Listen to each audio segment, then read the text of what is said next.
let's go ahead. Let's get into this. Start the show.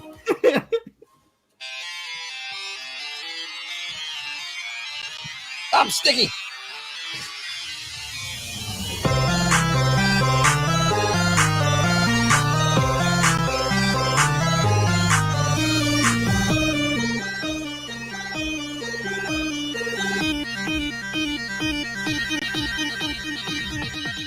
Distance nerding.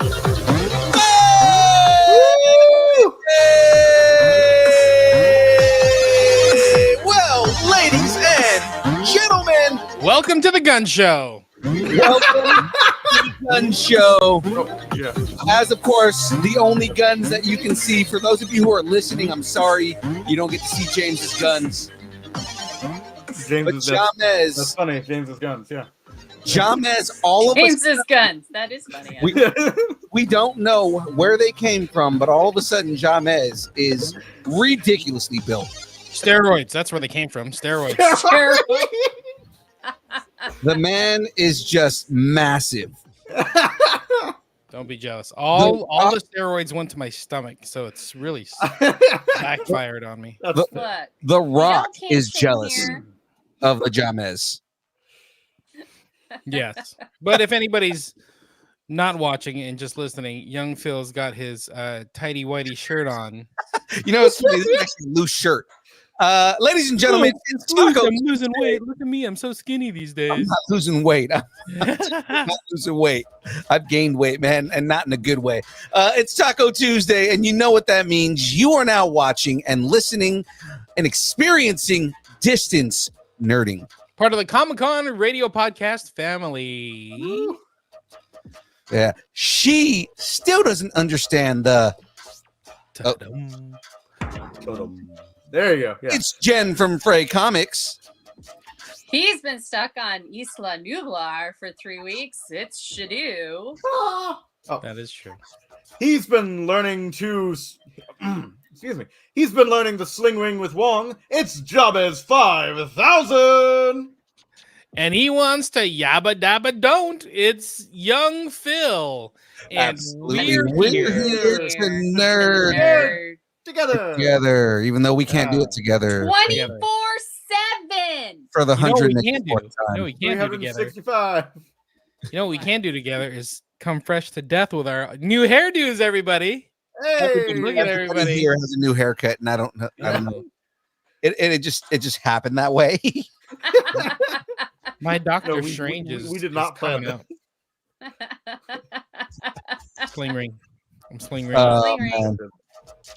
We're talking anything pop culture. Oh, yeah, that. News, movies, music, food, wrestling, Comic Cons. toes, Comic-Cons, whatever you're nerding out on, we want to talk about it. Of course, follow us on Instagram, Facebook, Twitter, Twitch, Threads, YouTube, Discord, all at Distance Nerding. And of course, if you would like to shoot us an email, you can shoot us an email at everybody's favorite place to do emails, Dist. So Oh, is look, that a new shirt? It's the right one. Oh, look. Graphics. Yeah, finally. Shout out to the Finally, graphic the department. graphics team got it changed. No, look, it, Shout no, out. No, it is cut off a little bit. So, There you go. yeah, no. See, there we go. That's good. I was going to There you go. downsize. I was going to downsize the graphics Gotcha. department. Gotcha. Let half of them go before they unionize. Yeah, and Yeah. nerding at Fire AOL.com, and we will read it live on air. Ladies and gentlemen, how are we doing, guys? Doing good. How are you doing? Oh, I'm great. I'm doing good, man. We were just talking about this, but it's a huge week. Meadowlark Comic Con is about to be here. SDCC is going to have all the news in a little bit. I don't know if you saw the Deadpool and Wolverine premiere in New York last night, but it was awesome. I know we had a bunch of friends that were there. I know we had if I was watching it live, because shout out to Cam posted it for us, and we're like, oh, thanks, Cam, appreciate that. So I clicked on it, and I'm sitting there watching, I'm like, oh, look, there's Logan and his dad Emmanuel just hanging out right behind on the red carpet. And then, like, the very next scene, it's like, oh shit, is that Albie? Yeah, and then they cut to the other guy outside, and I'll be sitting out there. I'm like, okay, these guys know where to be. Yeah. They said it was amazing. We were talking to both of them. We were talking to Albie and talking to Emmanuel and Logan, and they said it was an incredible time, probably the best red carpet they've ever done, and they go to all the red Ooh. carpets, all the Man, red all carpets right. down in LA. So Oh, they that's said it was like the awesome. best one, and the movie delivered. Yeah, Yeah, I'm like hearing No I've heard doubt. that. things. People are saying it's actually really good, and like Yeah. and like it's not like the trailers don't spoil Yes. any of the big stuff. Like it's not like there's a lot still to discover, and so I'm pretty happy about that. Yeah, I love hearing that the trailers didn't spoil anything because, like, Yeah. you feel like there's a lot that happens in the trailer, and it's like, God, they gave us everything. And Yeah. from what I'm hearing, everybody's saying no. There's No. he did not. They didn't spoil anything in these Yeah. trailers. Like, there's barely anything in the trailers that even are consequential, and that means so much. Yeah. Mm-hmm. Everything I- I hear that is that love letter for I comic agree, fans. but I want to go ahead and let's put a pin in this because Yeah. I think we have a story about, We Deadpool do, and and we can talk about Wolverine, that when. Yeah. and I feel like we're going to talk about this again then. So Yeah. let's just like move into the next thing, and then Of we'll course. get into that. We'll have that Deadpool and Wolverine. I like thing. But this. before we do that, That's good. That's who has organization. tickets? Ah, Who's got tickets already? I didn't get him in time. I'm gonna try and see if I can. This get to the theater. girl and that guy. Yeah, I'm gonna try and Going see if I can Friday. get to the theater. We're going Friday at 1. But Nice. we doing the movie this weekend. I'm hoping DeLong. Well, I mean, we're gonna be in Oregon this weekend, DeLong Family Yeah. Cosplay. But I mean, let's see if we can maybe Friday night. See if we can like sneak in some No, tickets. you can't go Friday night. Why? You'll be driving. We'll be there. Oh, you mean go to Oregon and then go see the movie? Yeah. So- Yeah. Oh, okay. I thought you mean like, oh, let's hang out for a little bit and then watch the movie. And you're then like, no, drive we're 5 not. hours. No. After when we get to Oregon, man. No, absolutely. They have movie theaters in Oregon. Yeah, exactly. They have Are you movie theaters. sure? in I know it seems like a foreign country, but you know, Do they make like one of the people working there like feed you the popcorn, kind of like how James. like when you go get gas, you have to have somebody else pump your gas? Oregon's James. weird like that. You got to James, pump. They got to pump No, your gas and they got to They feed you have popcorn. apple flavored popcorn though. James, That's what I'm saying. It's weird. didn't we go watch the Batman in Oregon? Yeah, and didn't somebody have to feed me popcorn? It was really weird. I don't know where your hands have been. That's But- what I'm saying. I think specifically, me and James went to go see the Batman in Medford, Oregon. And he's like, "Do they have theaters in Oregon?" Like, yeah, we literally saw the Batman in Oregon, dude. Yeah, it's Oregon. some dude fed me popcorns. Just said next to me. It was real weird. I don't even know if he worked there. Hold on. And that dude, Robert Pattinson. And that's how we met Wayne I was- the Unknown. I was gonna say Big Chen, but okay. That's how we met Wayne the Unknown. Feed me- Shout out to Wayne. He'll be helping Yeah. out. Hey Wong saying he thought we were going to be at SDCC. Dude, we wish we could be at SDCC, Yeah. man. that would be the dream is getting over to SDCC. Anyways, That's what we should do like one year. Like Yeah, should celebrating do. like 5 years of us like doing this all together. Like all Mhm. 4 of us. Mhm. And we'll all meet up at San Diego Comic Con. All right, I'm down. I'm in. Let's do Yeah. It it. doesn't have to be 5 years. Let's do 4 years. Yeah. Okay, fine. We can do 4 years. 4 years. Oh my Next year. gosh. Next Yeah. year. well, with that all being said, because we will derail for the rest of the show. Yeah. Let's get into this, Ruin the guys. show? This week on deck, we have a show. We've got the Geek End Update. The geek and Meadowlark is here. Meadowlark is here. Meadowlark is here. My wallet was Also, you're watching the download. Yeah. God. I don't know Stop. if we did the intro. Oh wait, you're not We're doing the supposed thing. to have Did we do the intro? No, I didn't realize it wasn't on the screen. Keep going. Let's go. Starting rooms. Starting. Oh, are the Russo brothers getting unsnapped? Unsnapped. Unsnapped. Ooh, Matt in the chat saying he's covering NXT, but he wanted to come by and say hi. Matt, we Hi, should Matt. talk to Matt. Matt, jump in here. We'll send you a link because I know Kobe's in SD in San Diego for Comic Con. I know Brandon Davis is in SD for Comic-Con, and Brandon Davis went to the Deadpool premiere. I saw. I'm very jealous of him. But Matt, are you going to Power Morphin Con? Come on, buddy. The download. The download. I know. I was just shouting. Get ready for your close-up. The Emmy nominations are here. But before we get into that, of course, But first, let me get a shout out. Shout out. Let's do a special shout out to War Machine 947. He's Absolutely. a new War listener. Machine 947. This is our new guy.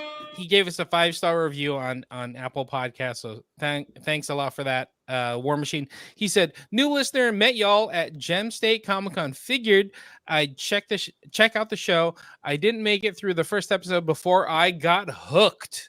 I listen while I'm at work and love the show. Hey, I'm just gonna throw this out there. It was at Gem State Comic Con. War Machine 947 could be Sean Astin. I'm just saying. It could be Sean Astin. That would love You you know guys. who it could be? Colin Baker. It could be Colin Baker.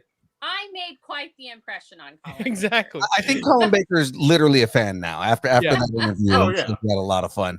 The name should be Dr. War Machine 947. And then There you go. exactly. Yeah, If he- it was War Machine 947 Taters, it might have been Sean Astin. There you go. Yeah. Or Limbus. Yes. Limbus. Yeah, I was going to say, how do you feel about Limbus? Limbus. There we go. Shout out to War Machine. Brilliant. Appreciate you posting the 5-star review. exactly. All right, well, ladies and gentlemen, hold on one second here. Our guest We- just messaged me. We can do Debbie. Shout out to Debbie. Debbie is an emerging brand of energy drinks created to help focus, concentration, and reaction time with no jitters or crash. There's no maltodextrin, sugar, fillers, artificial colors, or dyes, and mosquito friendly. Debbie Debbie contains contains your Durofactor to help give your brain focus and clarity, and the 150 milligrams of caffeine and 3 essential B vitamins help you stay alert Phil, finish this off. and energized. Find out more about Debbie at www.debbie.gg. Use the code nerding10 and get 10% off at checkout. All the deliciousness. You guys can see it behind me on that side right there. There's some W right on the other side of my apparently quit well-rounded shoulder. flexing, dude. Look at I'm you. not flexing. trying I'm to not flex. flexing at all. That's literally Oh God, this guy with his shoulders and his defined arms. Jeez, come on, guy. I'm literally just sitting here now. It was better when you were flexing. So, would you I'm rather not say flexing. Debbie is father or mother? What? Father or mother? What? He's your What, daddy. is Debbie father or mother? In what context? I say daddy. Debbie is Debbie daddy. Debbie daddy. I'm just going to I go. would say Debbie is mother because it's more nurturing. It's the mother of Definitely energy. mother. What are we? Yeah. What are we leading into here? I don't I'm know. sorry, you guys aren't young enough for this conversation. Disconcerting is on Comic Con Radio. Shout out to Sandra, by the way, who used Nerding 10 and got herself some Debbie. Absolutely. Shout out to you, Sandra. I like Look that. for the Sandra Distance says Learning that Podcast. Debbie is the cool uncle. Okay. Look for the Distance Learning Podcast, even this episode, and our second show, a comic conversation, each week on comiccon-radio.com/podcast. Someone pop that in the chat. Pop not it. me. Do it. Should Yeah. do. Not me. We jumped the gun on that because the I'll next do it. slide is actually supposed to be the Geek End update. So Oh,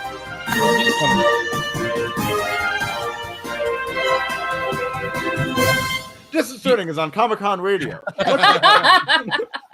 Do you get royalties or something for playing the slides? Is it like a union thing? What are you doing over $1 a word. oh, it's a slideshow, and the slides are already set up in a way I can't skip a slide. there? Okay. $1 a word. I get $1 a word. Wow. Jeez. I see. how Again, it is. I said I would do anything if you gave me enough money, and somebody paid me for this. So, And I think that he that- will. We know that if you give him enough money, he will do anything. yeah. Even Wait, if wait, that no, would- no. He's like, no, wait, stop, no. I put it in the chat, but it didn't do a link. So, oh well. There it be. There it There it be. Oh, real quick, young Phil, we have a new comic conversation, but it's on the Distance Nerding podcast feed, right? On the Distance Nerding feed, correct. Yeah. So we did an interview recently with Lawrence and Diego Iriarte while we were at Silver Edge Comic Con, and they announced some new books and some new projects that they have going on. It's a really fun conversation. We went into the history and kind of their relationship with comics, and of course, like their father-son relationship, and now with Diego being an artist, where his dad has always been an artist, and now they're making comics together and everything. It's a pretty awesome story. I So love check a that out. generational artist story. Yeah. Yeah. So go and check that out, guys. It's currently in our Distance Nerding feed. And this week I'm putting out another couple of episodes of Comic Conversation. So we've got them up. I'm going to be putting out a few episodes a week because we got to catch up. We've got a whole bunch of interviews that we've done that need to be out, some stuff that's salient, so we need to get that stuff out there. In celebration of San Diego Comic Con. Exactly. Yes. It's like comic conversation time. I like it. Definitely. And they're really cool interviews. I mean, it's Yeah. like, Oh yeah. I think that's the best thing is the ones that come from the live events that we do. Yeah. They're really fun and they're so like off the cuff. A lot of times we'll have it set up where we're like, okay, we've got these, we know where the interview's going to go, and we'll mention something and it leads into this amazing story that they've never told before, or that they have told before, but they haven't told in a long time, or something like that. And if so you like the odd tangents we go on this show, watch those or listen to them or whatever. That's really but it is really neat to be in the same place as the person you're interviewing. I think it makes it a little more special. So it makes it more, intimate. Right. Okay, let's not go there. Speaking of getting intimate, Meadowlark Comic Con is just around the corner, July 27th, 28th in Medford, Oregon. A short, less than 5-hour drive for us from here in Sacramento. It's going to be awesome. So who are you calling us? Us. Oh, it's from us. Yeah, because John is going to be there. Hey man, things happen. Things happen. I'm Wait, jealous. You're not going to be there? I'm not going to be there, but because we have a family camping trip. But I'm super jealous because Andy Merrill's going to be there, who we interviewed at Powerhouse Comic Con, the voice of Brack. He's super fun. Oh God, he comes on stage with this Brack puppet, and it is the greatest thing ever. Is if you go to our Instagram right now, you can see a picture of it. Of he when we took our con picture, he sat it on my shoulder, and so funny, man. Man, it makes me wish I was going to be there because I could bring Creepy Baby, and Brack and Creepy Baby could really get along. There you go. And sit on each one of young Phil's shoulders. Would have been great. What the hell is that? So Andy Merrill's from Space Ghost Coast to Coast, Aqua Teen Hunger Force. He's been in a bunch of other stuff.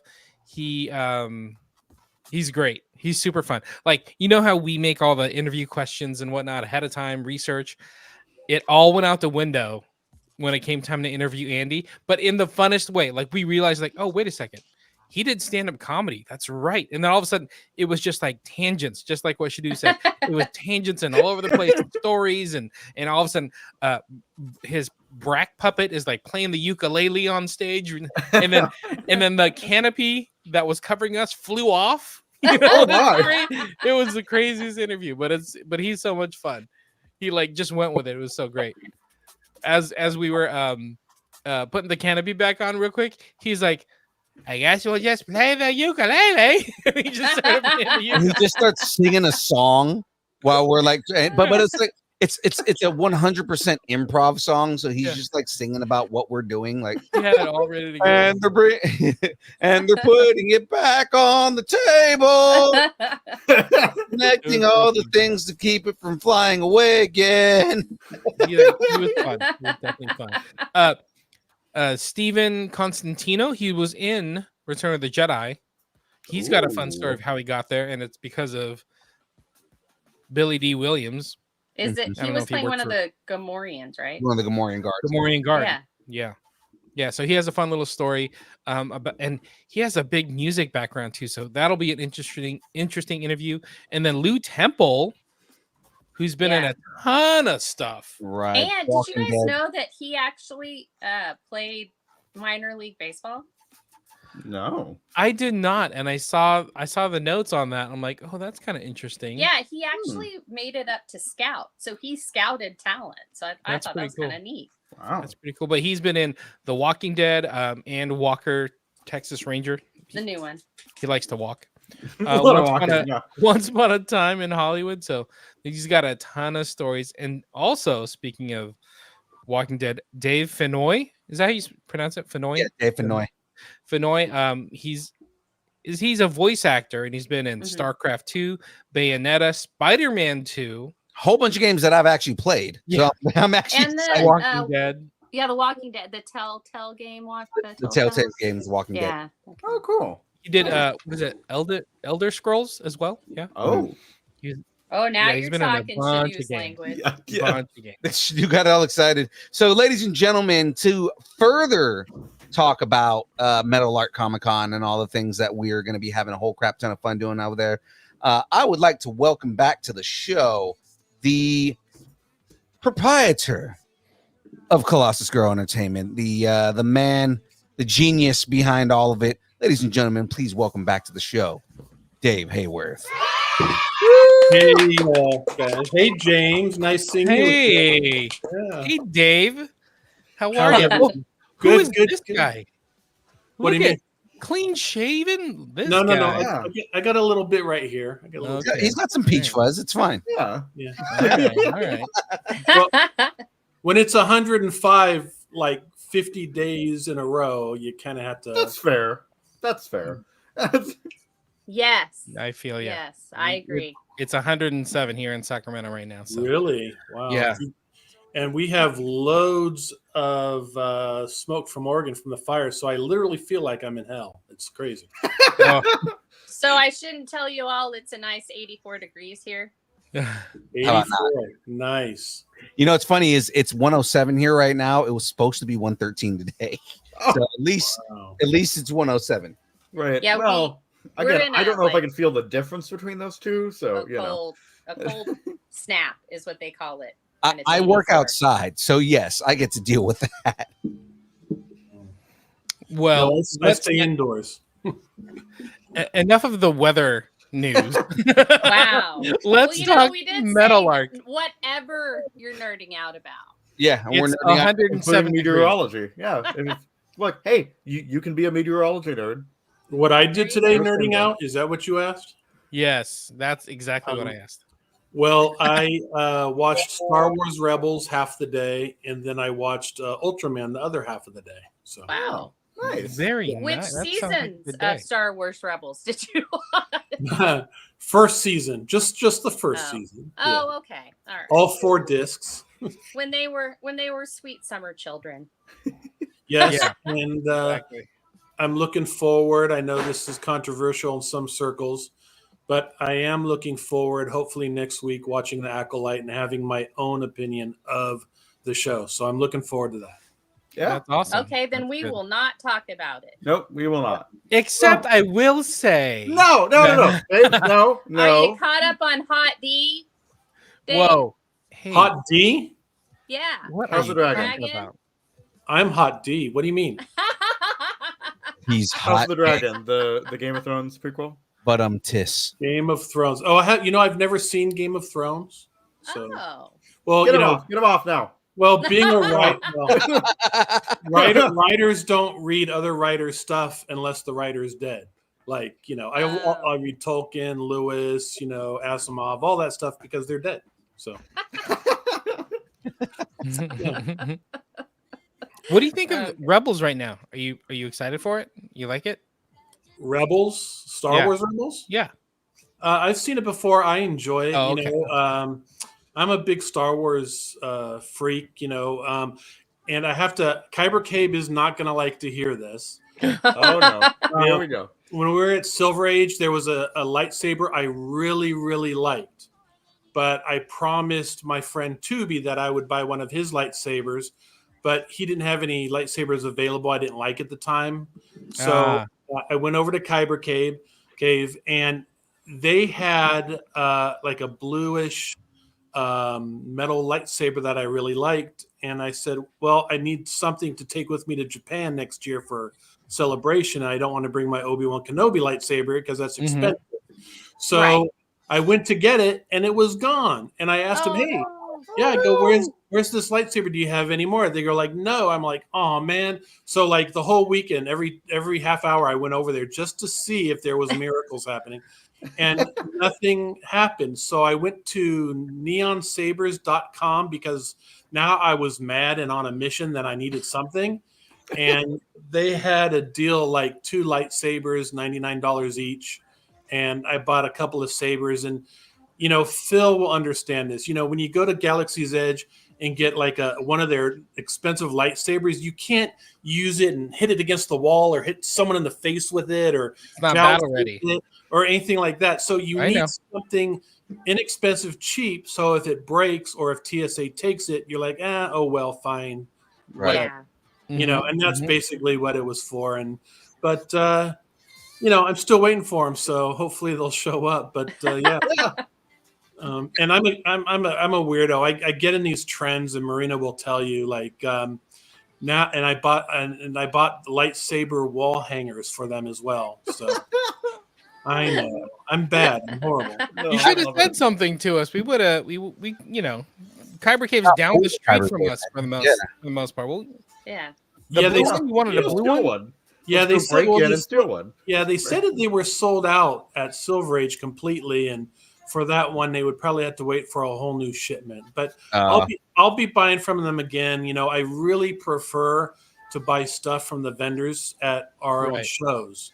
Yeah. So I'm gonna hit up Tubi at Gem State. I'm gonna hit him up a lightsaber there, and then somewhere down the line, I'll hit Kyber Cave next time they're in one of our events, and then I'll get them both because when I say something, I always do it. So they will definitely be getting sales from me. It'll just be a little bit longer wait.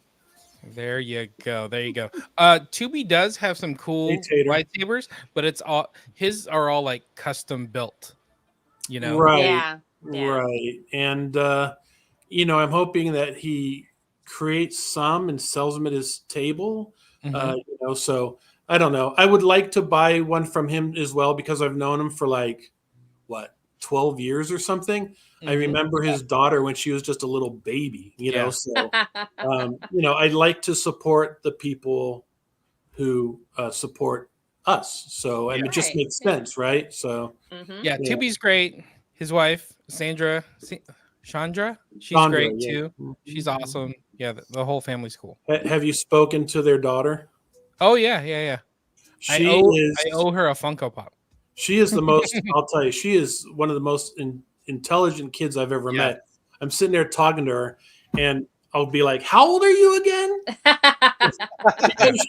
Because she sounds like she's like, you know, in her 20s. Her vocabulary and everything she's just such an intelligent girl. And I say that to Chandra every time I see her. So, well, that's awesome. Yeah. You're like, it didn't come from Tubi. I know that. Shout out to Tubi. You're a great artist. Thanks, buddy. Okay, so hopefully the shade in just that. Like, hey, shout out. You're a wonderful artist. Here's the thing. He did the shade. He didn't even show up for Gem State this year. Oh, yes. Hey, Tubi is also down the street here in Sacramento. So he knows where to find me. He knows where to find me.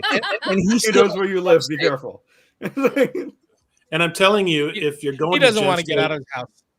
Well, if you're going to Gem State next year, you're going to want to bring your lightsabers. That's all I'm going to say. Oh no, I'm Say gonna have to more. get one. Okay, but let's talk about Meadowlark because we got some fun guests, and these are like mostly new guests. So this is kind of nice. Yeah, you know what happened was, you know, Gigi and Spencer's been with us for a while, and you know, Spencer, right after Silver Age, had to go back to the UK because he's filming Toxic Avenger. Yeah. So you know Yeah, he's not going to be doing any shows for the conventions for the next couple of years. Yeah. So we're like telling people, you better go see him. You're not going to see him, maybe never in the United States. Yeah. And then Gigi had another commitment because what happened is we had to change the dates for Meadowlark because of the venue change. Mm-hmm. And you know how difficult it is to get venues. But, you know, in Oregon, I don't know for how long, I think for the last 8 years, every year, we want to Walking Dead people. We want Walking Dead people. So I always look for Walking Dead people. And there are always people who are non-credited, an extra in the back of a scene, or a guy who's a walking zombie. No one substantial. And Lou, just Lou Temple, yeah. Temple, just boom, came out of the blue. I said, you know what? I don't remember him on Walking Dead, but I've seen him in so many other damn movies. His face is so familiar to me. Mm-hmm. Mm-hmm. And then I go to IMDb and I'm like, he talk no more. I got to sign this guy. And and you know, he's someone on Walking Dead who actually has lines. So Oregon got what they requested. It took a few years, but they got it. And then it was funny because I ended up getting a call from an agent saying, you know, I have this guy named Dave Fenoy who doesn't really do any shows. You know, he's kind of high end. He's a great guy, though, and he would love to come to Oregon. He heard about you. He would love to come. He's never been. And they said Oregon seems to be kind of his style, right? You know, and I said, well, you know, I'm not sure. And I went on to IMDb because, you know me, I don't watch anything after 1970. So I got to educate. So Except Star Wars, apparently. Right. Exactly. And so I'm looking at this guy. I'm like, oh my gosh, he is freaking amazing. I love video games. Right. And he's the antagonist of Bayonetta, the video games, Oh, and cool. so many other video games and animation and all this. And I said, yeah, I definitely want him because, you know, we like exclusives and we don't like, you know, to get guests who appear to other events most of the time. And he doesn't do events. So I said, how perfect is that? It's such a interesting lineup. It's not a lineup that you see every day. It's almost like a film noir lineup. It's just kind of like, you know, etchy. I don't know how the word to explain it, but it's so edgy and cool. And both these guys Eclectic. are really cool guys. Eclectic, right? Yeah, exactly. And I think it's perfect for Oregon because that's what Oregon is, right? I mean, Yeah, totally. It's so interesting because whenever you have a new set of talent coming into these shows, I'm like, they look familiar, but I don't quite know who they are. And then, you know, as we start researching them to do the interviews, it's amazing the credits that they bring. Like you were mentioning Dave Fenoy, and it's like, oh yeah, he's been in Spider-Man 2, the game. Okay, that's cool. Yeah. But also Elder Scrolls, he's been in that. He was in the Walking Dead game. You know, he's in Starfield. You know, huge franchises. Speaking of Star Wars earlier, by the way, he's also got some credits for Young Jedi, the newest show that's on Disney Plus. And he's in Star Wars, and he's in Star Wars Rebels. Yeah. He plays the Jedi. I forget the name of the Jedi. Sorry for not remembering. But his name's Sorry. Is that his name? No. It's funny because after the Fallout show came out, I started going through all the Fallout games. Right, I'm currently on Fallout 4 right now, and looking at his resume, Dave Fenoy has been in every Fallout game. He's played a different character in every Fallout game, and I'm just like, wow. You know, what was funny is when we started doing research on him, I had just dealt with his character in the game, like right after I pulled up his resume. I was like, holy crap, because I had just got off the game. I'm like, holy crap, I was just dealing with this guy like right now. Yeah. Wow. He's one of those guys like a Phil Lamar who's part of like every single franchise that's out there. Like I was just looking, he was in Fortnite, he was in Transformers, he was in Final Fantasy, he was in what's the other one I just saw? Skylander, World of Warcraft. You know, he's got credits everywhere.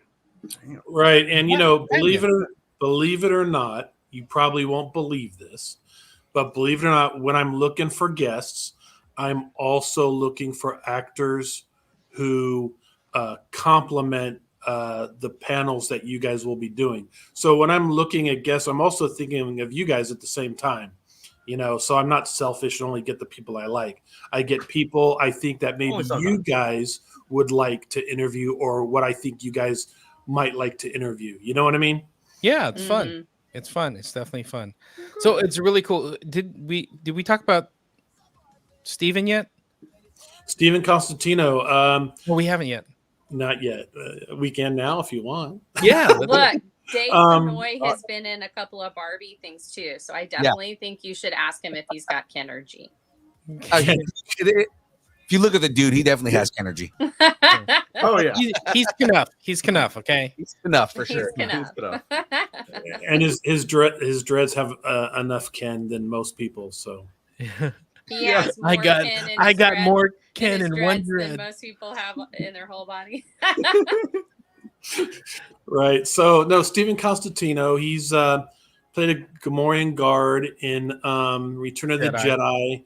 He's actually the Gamorrean guard that Luke Skywalker also attacks on the barge. Yeah. Oh, cool.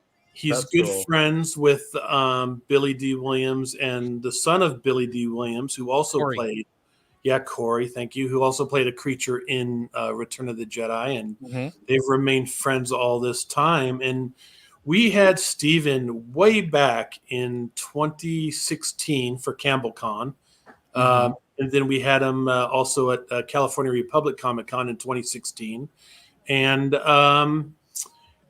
he called and, he says, hey, let's get the band back together again, so to speak. And I said I would love to, because he's great to hang out with and just to have conversations about what went behind Return of the Jedi, like during the desert scenes and the Jabba scenes, all these things that he can tell you that you're like, really? Wow. Just some very interesting tales. And so he'll be there. And Meadowlark, has always had some kind of Star Wars connection every year. I think it was last year, was there, or 2 years before? God rest his soul. We had Alan Fernandez and Andrew Nelson. And before that, we had other people. We had Keone Young, who was in Star Wars Rebels. So there's always been someone Star Wars at Meadowlark. That's awesome. That's awesome. No, that's great. That is awesome. And Return of the Jedi is my favorite. It's my favorite Star Wars movie. It's also mine. Yeah. It's my third favorite. I can tell you. All right. Empire Strikes Back, number one. And Number New Hope, two is New Hope. Yeah. Number three, Return of the Jedi. Number 4, Rogue One. And number 5, which I'll get some complaints about. Number 5 all time, believe it or not, is Solo. Okay. I can see that. Interesting. Where now would you, if you were to throw in the series, would you throw Rebels into that mix? That's really a question I would really have to think about that. We got time. We can just sit here and wait. No, Rebels I don't think would beat Solo. There's something about live action, Okay. that I got you. I always say that Rebels is my favorite animated Star Wars, and I then agree. Definitely. that's Definitely. why, because I have to separate them, because I can't do all that. Better It's than too Bad much. Batch? Better than Bad Batch, you think? Yeah, it's Well, the slightly. reason Offshoot of Bad Batch. No. Yeah, but to me, Bad Rebels Batch is an offshoot of it. is Bad Batch such is an offshoot a of Clone complete Wars. story. Yeah. Like each character completes their arc. Like Mhm. when you finish that story, you're like, no, I feel like each character started somewhere and ended somewhere else. Like whereas, and Bad Batch does that too, but it really, Bad Batch's whole thing is Omega's story, not all of the Bad Batch. Until they created Ahsoka. Yeah. Well, I mean, Ahsoka was is Clone Wars. icing on the cake. But you Yeah. know what I'm saying? Like it like the characters that are in that and bringing some of the characters back. I think that's amazing, but they didn't have to do it for all of us to be satisfied with where we left them. Right. Well, I Maybe will. that I will tell you. I forget the character's name, but it's the one with the green face and the what's her Hera. name? Hera. It's Hera. I like the live action Hera a lot more than the animated one. I'll tell you that. Oh, really? Well, she is married to Obi-Wan Ewan Kenobi, McGregor. So yeah. Yeah. Yeah. Don't say that in front of Ewan McGregor. That sucks. But anyway, So- dream. Before we get back to Meadowlark Comic Con, I mean, if you have a chance, I'm just throwing it out there. If you have a chance, if you can get Freddie Prinze Jr. Oh my God. at one of the shows, I mean, that would be amazing. He'd have all the 90s rom-com crowd, up in arms, like, oh my God, it's Freddie Prinze Jr. The Star Wars crowd, the wrestling crowd.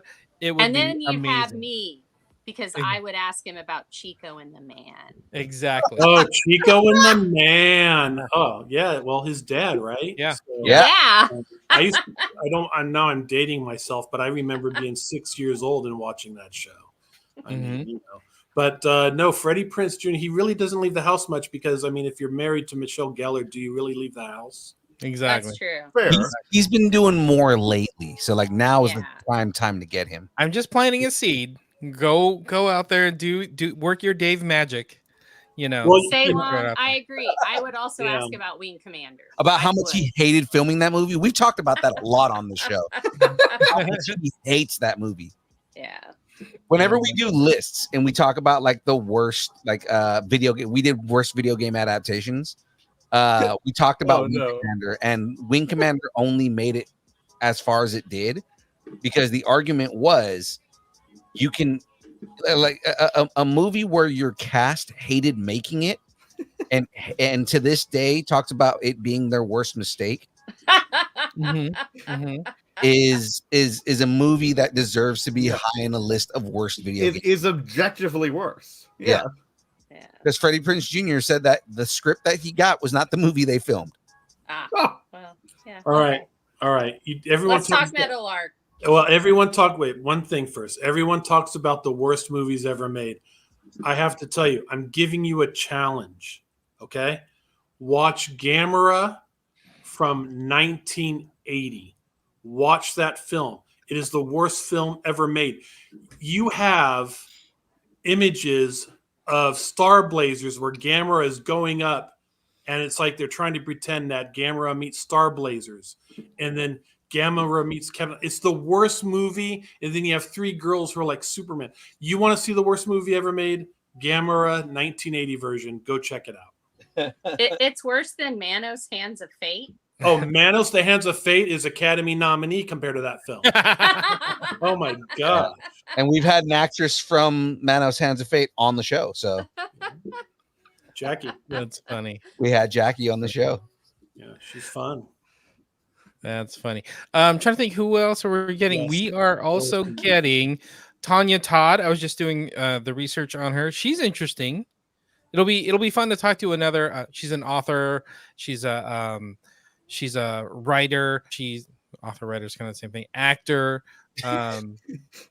She does a lot of film production, but also a podcaster. So it's going to be fun to talk to her. So that'll What be time is that? interesting. What time is that panel? That is Sunday, 2 p.m. to 2:45 p.m. You should come check it out. Oh, I hope I can make it. Yeah. Hey, I know a guy. I'll get you some tickets. I got you. Thank you. I got you. Wait, you're going to be at the show though, right? Right, Dave?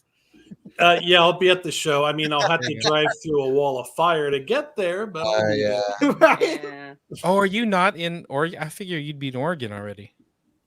Not yet. Yeah. Oh, okay. But I have Oregon's really embraced us this year. I got a heavy schedule. I got 2 radio interviews on Friday, and then Friday morning I have a morning TV show to go to. So I'm very excited about that. I know. Well, I'm excited about it because, the media should be involved when they have the show out in definitely. their community. And what's funny about California is, no offense, Philippe, Here we go. young Phil. But in California, for a convention to get on the news, the convention has to pay. So anytime you see like a news broadcast about a convention, it's paid for. It's paid for. It's not free. So it's nice to be able to get like in Oregon where they come out, they invite you, and it's free advertising. But they should, because it just helps the community, right? So it's good stuff. And some, there's all the social media going on right now and whatnot, but some communities need that little bit of down home, like, go on TV, go on radio, and that's how you need to promote it. There's a couple times where we've gone to Meadowlark or gone to Anna Medford with y'all, and we're talking to the person at the front desk, and they're like, all of a sudden there's so many people here. What's going on? We're just like, dude, you have a Comic-Con in your town. He's like, oh my God, really? I would love to go. I'm like, oh my gosh. You know what I love when you're doing a venue for the first time, which this is the first event for this venue called Rogue X, right? And it's a lot of space, and they still don't get it. They don't get it, and they're all government employees, and they don't understand that there's going to be people dressed up as Batman and all these things. There's going to be skimpy bikinis and all kinds of stuff, and it will hit them right there in the middle of the show. They'll be like, "Oh my God, what happened?" It's just like Gem State last year or earlier this year. The girl who was working with us, it was her first year in that position, so she didn't realize what she was getting involved in, and halfway through the event, she's all, I met Sean Astin, you got all these people. I thought it was going to be like 200 people in a few days.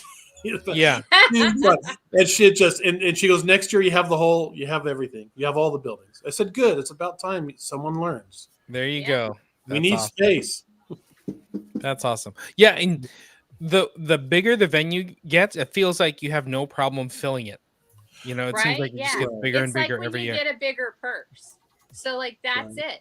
You fill the purse you have. If your purse gets bigger, you fill it. If it gets smaller, you take stuff out. I mean, it's the same thing. Right. And this year we were very careful. Rogue X, its first year. They've never done an event before. They have no idea. So we made sure we have enough space for people and things like that. We didn't want to sardine it because we just don't want to, we just don't know what can happen, especially since it's a building I've never been in. Right. So we got to be a little cautious, but it's going to be a lot of fun. Loads of people. What do I always say? I always say, if you want to support these events, you have to buy those tickets online and get there, because if you don't show up, maybe next year it won't show up and some other city will get it. You know what I mean? Instead of, take that, Oakland. Take that, Seattle Supersonics fans. Oh my goodness. Aren't they like Oklahoma City Thunder fans now? No, they just cry on their Mariner jerseys. Anyway, but going back to Meadowlark Comic Con, I love the actors. I love the voice actors. You always have brilliant actors and voice actors coming, and it's always interesting. But one of the guests that you're bringing is Mark Arnold, who's like an author. And there's a panel, and he has some amazing books about like music, about like Cracked Magazine, about Disney. That's gonna be an interesting panel. Oh man. Yeah, no, Cracked Magazine, that's gonna be interesting because they were that was a fun thing before it like imploded. Yeah. He wrote for, I think, Mad Magazine and Cracked. So I thought it was good to get someone who actually worked on those books, to get kind of perspective. I think we all read those as kids. You'd go to Safeway and you see the Star Wars Mad edition and you pick it up and read it, and it was hilarious. Same with Cracked. And you always want to kind of talk to someone who worked on those. And so when he offered, I said, "Come on down." So that's great. I remember I would get Mad Magazine specifically because of Spy vs. Spy. And then I just got like hooked on the entire magazine after that, and then of course Mad TV became a thing, and Yeah. but like it's like Mad Magazine was amazing. I was doing my research on Mark, and I was looking up his books. I'm like, oh, that's really cool. Crack Magazine, that's awesome. Underdog, he has a book on like Underdog. So I'm like, all right, cool. Let's see what else he has. But then he has a book on the Beatles. But then I found his podcast, his show on YouTube, and he had a whole series on like the Monkees discography. I'm like, this guy goes super deep into his content. It's so good. And I ended up watching. Wait a minute. What? I didn't get that part. I love the Monkees. Like they were like my first like real like.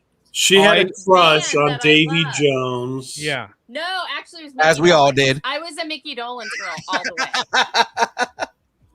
We're all Mickey Dolenz girls, right? Am I right? Colin? Am I right? All right. No, but it was super interesting listening to him and his talk about the Monkees and rating all the albums, like 13 different albums. I'm like, I didn't even know they had 13 albums, but it was so cool just because I love the Monkees too. I love the show, and so seeing that kind of level of knowledge on something, I'm like, oh, this guy's fun. I like Look, this guy. I'm gonna buy me a dog. Amazing. That is such a good song. I bet you guys don't even know about that song. Exactly. But you know who does? Mark Arnold. Mark Yes. Arnold knows about it. I'll tell you that much. And Well, if you want to see Mark Arnold, go to. Yeah, exactly. Go to Meadowlark Comic Con. yeah, I don't know about Mark Arnold, but there are times I spend 4 or 5 hours on YouTube just watching BG's Too Much Heaven reaction videos. So Yeah. talk about monkeys and music and 70s and 60s. Also, Monkees. They really were the first boy band. I did see them in concert. It was Mickey, Peter, and Davy Jones and Nesmith had left. And I Yeah. think I was like 13 at the time, and I had seen them on stage at Marriott's Great America in Santa Clara, California. And it was a pretty good show. It was decent. I was supposed to see them at the old Texas Stadium when it was in Arlington. And then I couldn't go because I had to spend that week with my mother in a different state. So then my dad got me tickets to Amy Grant instead. And I'm like, how is Amy Grant on the same level as the Monkees? I went, but I did not enjoy it. Oh, really? I'd never heard any of her songs, so I don't Yeah, know. I liked it. She's okay. She's a little churchy, but that's okay. So, Rogue X, is this the first like big event that they've done, It is the first big event that they will be doing. or they will be doing? I should say, yeah. Okay. So I will be ready for anything when I walk through those doors. Hopefully, it's not like Powerhouse where I walk in there and I have to set up like 200 tables by myself with Marina. That's no fun. Yeah, that's not That- good. That is no fun. No, Well, Rogue X looks like a beautiful venue. It it's looks a really brand new facility. It just opened up in March. They do a lot of sporting events there, and they have next to it a water park. I tried talking to Marina about maybe doing a swimsuit cosplay contest, but she wouldn't have it. So that's out of the question. But, That's fair. if you're looking to keep It's for the kids. It's for the fans. It's for the right, fans. it's for the fans. And if you're willing to, it's to keep cool, you can keep cool, and it's going to be air conditioning is going to be blazing. So it's not going to be like last year's Medford shows. No swamp coolers. It's all top of the line AC, and it's going to be very nice. Good, because that was fairly uncomfortable last year. I didn't notice. I'm hot no matter what the show is and what the temperature is. So Yeah, you are. Oh. I mean, hot as in running around and sweating. Go back to that Like- bikini contest you were talking about. No, Rewind that. no, thank you. Just Yeah. how low he was when he said it. Yeah, you are. Like, Oh my goodness. Oh my That's my goodness. child. That is my Yeah. child. Yep. I birthed him. I will say about Yeah. Meadowlark Comic Con, I do like how the community comes out. Speaking of cosplayers, there's always a big cosplay community that comes out. So shout out to Meadowlark and the community that you've built up there of nerds and geeks and cosplayers. So that'll be awesome. Looking forward to it. Right, Looking forward to it. It's always a good time, and one thing that you have that the local media doesn't have is you're worldwide. You know what I mean? So if you're watching Worldwide. Distance Nerding and you're in Indonesia, come on over. Yeah. Come on. man. I like it. Come on, Indonesia, show up, Yeah. represent. Yeah. All right. Throw So me let's get back to Meadowlark Comic Con, July 27th, 28th. Rogue X in Medford. Go to meadowlarkcomiccon.com. Get your tickets. Do we sell? I'm just checking. Get your Are there tickets online because it's discounted. Family packs are only available online. You have to emphasize that because you get people at the door. Can I have a family pack? No, those are online. Are tickets still $10? No, that's online. Go online, get them now. It's the way to do it. Speaking of tickets, the Forever Pass. Can we talk about that for a second? So there's the Meadowlark Forever Pass, and then the Team Colossus Forever Multi Pass. Multi-pass. Well, all Forever Passes next year are all going to become multi passes. So That's awesome. now, if you have a Forever Pass, you can go to any show, no matter what.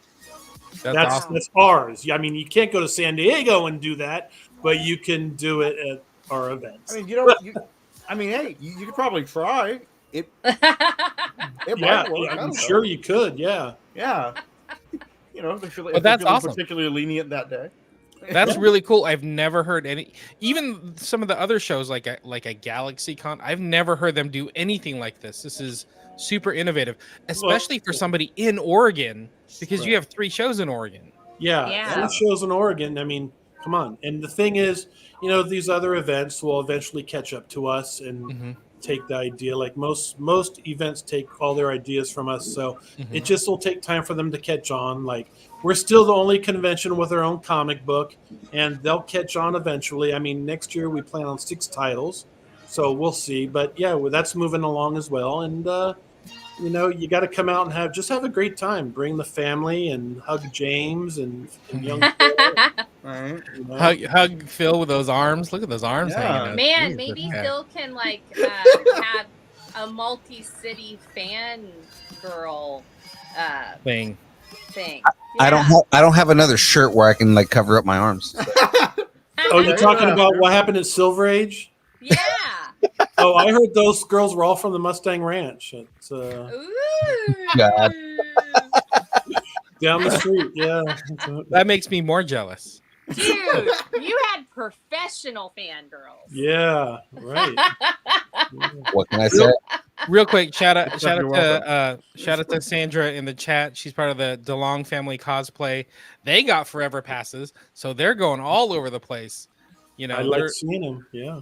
They're awesome. So they're out there cosplaying it up, living the con life. It's super cool. Yeah, and if they're coming to Meadowlark, if they want to do like a Marvel meetup or whatever, we're always want to promote it. So Yeah. just I like email. Just email.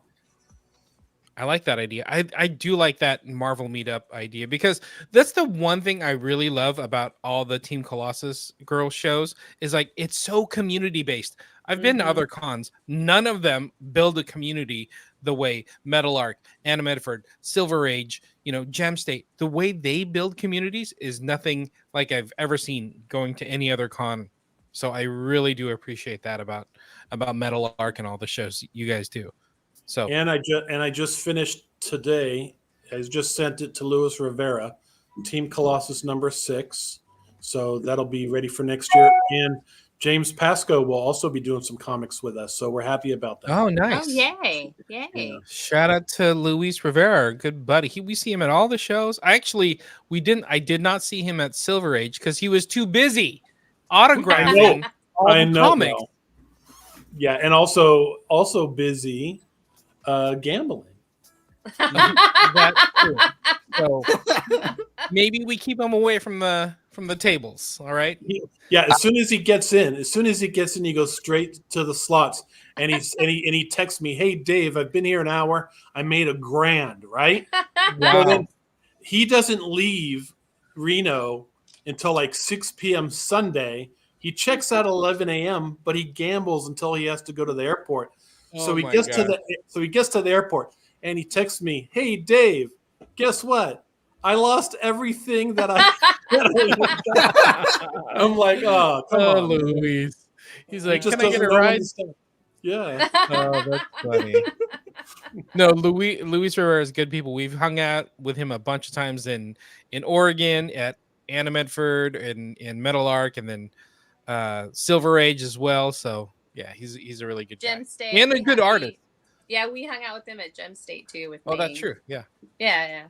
So really good artist. So he and knows his cross-gen comics. He and I talked cross-gen comics for like an hour. you kind of touched on it, but the Colossus Girl comics that you guys make for all the cons that you guys make, Right. Luis works on those, and he will sign all those for free when you go to the show. So it's and really if you're cool to smart, get all those comics. If you're smart, and some people do this, and it surprises me every time, but I'll get someone who comes behind me and grabs me by the collar and says, "Sign this." So if you recognize me, and I'll sign them too, because I write the damn things. So there you go. You can have the artists and the authors sign it. Right. That's awesome. All right. So again, go to you put it in the chat, right? Meadowlarkcomiccon.com/tickets. Tickets. Yep. Get those tickets. We don't have the Ticketmaster issues, right? Especially if you go online and buy the tickets. Ticketmaster is only in Reno. It's like a Gotcha. Don't even get me started, man. Either way, just buy your tickets online. It makes the process a lot easier for you getting into the show. That sort of thing, right? And you get all the swag. We got so much swag, and you get a Dave Warren, Sasquatch, Simpsons, Homer poster, which is so cool. And these are only available, at the specific shows. So if you want to get that Sasquatch Homer, it's only at Meadowlark. That's it. No more. That's it. You got to come and get it for that. And with all the news with the Simpsons lady lately predicting the future and the latest predictions of the Simpsons, you never know. This might be a prediction where you might see a guy dressed up as Sasquatch. So pick up that poster. There you go. It's a super cool poster. I saw that you guys post about it. An exclusive. I want to see more of those. That one's fun. Fun. I like that a lot. And awesome. Get there early. Get all the free swag, especially the comic books, because I went and got my comic books at the end of the day, and Dave's like, "Yeah, here you go. Here's the comics." And there's like one left out of like the 5 issues or whatever that you had. What issues do you guys have? I'll have to go back and look. I think I got number 3 and maybe a variant of number. Isn't number 3 where you have the variants? Yeah, I have a variant on that one. Yeah, I think I got. That's what it was. I got 2 number 3s. Yeah, Marina said no more variants. Yeah, no more variants. Marina, I got a little political on that variant, and she told me no more. Okay. So no more variants, but we'll go foil covers. Where it's all reflective. Let's do that. Oh my gosh. It's not the 1990s anymore. Let's let it go, people. No, but we should bring it back. We'll bring it back. We're bringing it back, people. I'm just waiting for someone to give me an opinion on reading them, because they come up to me, "Oh, I picked up this comic book. It's so great. The artwork is so great. We love what Lewis is doing." And I go, "Have you read it?" Not yet. Oh, great. So someone read it, please. I like it. I'll read it if I had them all. But I don't. My God. Here we go with James. Gem State. I'm going to work on it. Yeah. What is going on? I did say have James do readings. Yeah. Oh, like live readings? Like have a library down the street reading to all the kids. Just have James read, like he's reading. He's like, reading with Uncle James. He's just like in a big. You know what would be kind fire. of fun Yeah. is if we had Luis come up maybe for one of the panels, or like if there's an open panel just in the future, and we talk about the comics, and he can sign them there, or like, hey, meet me back at the table and I'll sign them. That'd be actually Great be a fun idea. idea. Great idea. I like that. I like that idea too. In fact, we're going to do it. Oh, I there like- we go. There you go. You heard it here first. folks. I like that. It's going to be I done. like that. Speaking Me of, too. we do have a open schedule for Saturday 11 a.m. is to be determined. So I have a panel for you. You know what? I think you're right. I just have to run it by the Oh! boss. But yeah, I think it can run be by the done. boss. No, nothing is set in stone until the boss says it's done. So you want them to get the free comic books after the panel or at the door? Oh. Well, they That's can the- get him at the door and bring him And then to the sign panel them. Sign them Yes. after. to get signed. Yes, that's Yeah. true. maybe they get the latest issue at the door, and back issues they can get at the panel or Luis's. Table. I don't know, wherever you Yeah. want to do it. Something. I love this. I think this is a great, like, we're starting, brain trust here with this. Now we're marketing. Love it. Now Yeah. we're marketing. I like this. This is good. Well, The before brains- we have any more great ideas, Yeah. Start copywriting these ideas first. Okay. Meadowlark Comic Con, July 27th, 28th, Medford, Oregon. Get there. It'll be so much fun. Go to meadowlarkcomiccon.com/tickets to get them Right. tickets. yes, we And, posted it in and, the chat and tell somewhere in Phil there. and tell Phil to get off Pornhub. He looks so serious right now. I know, right? What are you doing? No, he's uploading to Pornhub. I mean, yeah. Look at Everybody this. likes the gun. Look at this man. Apparently, everybody likes the gun show. Well, So at least you guys get to have porn. In Idaho, you can't watch porn; it's illegal. In fact, you I ain't moving now. Yeah, yeah. If you log We're on, moving on. you We're can't get gonna move onto you can't get onto those sites. Which hey, I don't know. I don't watch that, but I'm just saying. Uh huh. Okay. It's because you can't. All right. That's Yeah. why you have shows, that's why you have shows in Oregon and Nevada. Yeah. You So, gotta get somewhere so you're else. telling me I'm going to do Oregon shows just to get on Pornhub? You have well, 3 shows. that is and exactly what others I'm telling you. and others are going to Oregon so they can go to Hey. dispensaries. So I don't know hey. exactly, but I'm just stating the facts. You have 3 shows now in Oregon, and the latest one is called Beaver State. So, Dave, I don't know what you're doing, but apparently we know what you're doing.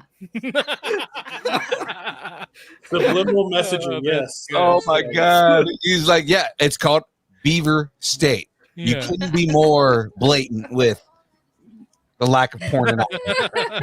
Well, I mean, if you called it Beaver State in Reno, there might be a problem. Yeah, Right? that'd be Yeah. good. Yeah, it'd be a different kind of beaver. Yeah. Oh, goodness. All right. So. Good night, I'm everybody. Okay, so James has me sweating for the first time ever. I tried to end it, but then I don't know what happened. It You just didn't kept try going. very hard. Just Just kept kept going. going and going that's just more content for our OnlyFans page. Don't worry Yeah. about it. Meadowlark. All right. Meadowlark Didn't I Comic mention Con. that something like that to you guys during Silver Age or something? You're like 18 plus. I'm getting mean- bad. You mean Mustang Ranch Con? Is that what you mean? So- Mustang Mustang. Ranch. Mustang Oh my Ranch. God. That's why we didn't want to do the swimsuit competition. No. Yeah, Yeah. There's Uh, a theme tonight. There's a theme tonight. It sounds like, yeah. yes. I was gonna say Mustang Ranch sounds like some sort of either STD or weird like crossover for ranch dressing. Well, it is Yeah. a place where you go to get Both. STDs. It's either way, it's definitely spicy. Yes. Oh God. Yes. Oh God. No. So don't get the spice. Go to You're really, meadowlarkcomiccon.com. okay, we're really off the Slash rails tickets. here, guys. We are, and there are people in the chat saying that I think we broke Sandra. So Yep. Yeah. we did. Did she snort? Did she snort? she says she can't breathe. She's snorting. That's Jeff the best. from the Long Family Cosplay said, "Are we going to the Bunny Ranch?" And Taylor said, No, you're not. Okay, That's we're done with that. Meadowlark Comic Con, July 27th, 28th, Medford, Oregon. Shout out to Hey, Wendy Unknown. He's up there. He's James, a great when, like when are proponent for the shows. when are we when is Meadowlark? 27th and 28th of July And where can we get tickets? Meadowlarkcomiccon.com/tickets. Oh, I was gonna say the price of tickets, and I totally forgot to say the price of tickets. Both days are $25 online or $35 at the door. Yay! For 2-day tickets. Yeah, 2-day tickets. How much is a Sunday ticket? How much is a Saturday ticket? Saturday general admission is $15. So, dude, that's so cheap. And then Sunday is $10. I know. Every time people come into the event, I feel like I'm being ripped off. It's so cheap. I'll tell you what. So if I you had want to to feel buy- like you're being ripped off, come into. So we had panels all through during Silver Age, and we forgot to eat. So I'm like, by 4:00, I'm like, oh my god, I'm so hungry. And I ended up buying some chicken strips at the counter there, and it cost me $19. That's more than like a ticket for Saturday or Sunday at Meadowlark. So Right. you got to get out there. You got to get out there. Yeah, well, I told Marina that all you guys, when you come to the events now, you're going to be having special guest badges, not media badges. Sweet. Ooh, look at that. So there's no problem getting through my Gestapo of volunteers. I will be. Hey, people have a problem with it. They just let me go wherever I want. You didn't hear what happened with Tater at Silver Age. Oh, Anyways. wow. Okay. Meadowlark Comic Con, Talk about it later. July 27th, 28th, Medford, Oregon. So much fun. That'll be awesome. Thanks, Dave. You're awesome. Thank Yeah. you. See you guys More show. Lovely next seeing ya. weekend. Wait. We And- didn't get an exclusive. You have to give us an exclusive. No, of he something. did. He does not. We created a freaking panel on Yeah. here. Okay. That's I'll- what I'll- You want me to give you an Get out of here. exclusive? Yes, I do want an exclusive. I will say Gem State exclusive. I'll give you a hint. Lightsabers and magic wands. That's all I will say. Yeah. That's I all like I will that. say. I like that. And Who's on the that one out note, again. No, girls. Dave, thank you so much. You're amazing. Please keep doing the amazing work that you and Marina do to bring all these amazing shows to us out here Yes, in you Nerdland. do great work. Yes, thank you so much. And on behalf of the four of us here, I will see you this weekend. Exactly. I see how it is. I will see you how it is. eventually. So, I'm in Oklahoma. So as am I. And I haven't started even like thinking about going. So I'll I flew to London just to see Tom Baker, and then after that, I drove all the way to Nottingham just to see Peter Davison the next day. You can come on out. Come on. Commitment. Mm, Commitment. yeah. There we go. But it gives us other ideas. Maybe we need more cons in Oklahoma. Damn. Out that direction. No, I just need to bring Sean Astin to every show. There you go. I think we're set. I don't think anybody has a problem with that. So Really not. Except maybe Sean Astin. Let's just throw it out there. Let's just throw it out there without saying any of the names or anything like that. Sean Astin level mattery happening at Gem State next year. Just be there, guys. Yeah. You need to. I will be Gem State. there. I will be there and I will bring Shadu. Yes, I will go. Shadu's like, I will make sure I ask for the time off now. And maybe another TARDIS landing next year for Gem State. Now you're just flirting with me, Dave. Now you're just flirting with me. don't you threaten me with a good time. By the way, just because you guys talk so much Doctor Who and whatnot, I started watching Doctor Who, the new one on Disney Plus. Yeah. I liked it. Yeah. I enjoyed Doctor Who. I'm like, okay, maybe I need to go back and watch more Doctor Who. Yeah. Do go back. Yes, yes. Go Well- back. Unearthly Child is where you should start. Oh. I will look that up. That I one's will a look good that up. one. That is And good. I think of it actually- in terms of Very good. script, not special Yeah. effects. Yeah. I went back and watched the first and the second Doctor stuff, like what I could find at the time. And I was impressed because it was the 60s when they were doing, and they did some really cool stuff in the 60s for what they had. So yeah, it was neat. But the best scripts were written with the third Doctor, John Pertwee. It's Yeah. mind-blowing, visually wise, special effects wise. but you have to think of it as in scripts, and the storylines were so far superior than anything that's been out since. So. Yeah, they really hit their stride. Like Right. they like the first one they were like, is it a kids show? Is it a horror show? Is it? They didn't know. And then the second one, it got a little quirky. And then by the third one, it was like, no, we know what we're doing now. So they kind of Right. I love it. And then Tom. Then it was Tom. Tom, yeah, you can't. Tom's one of the best. He is. Okay, guys, let's. I know we're just You daydreaming about how started great they were.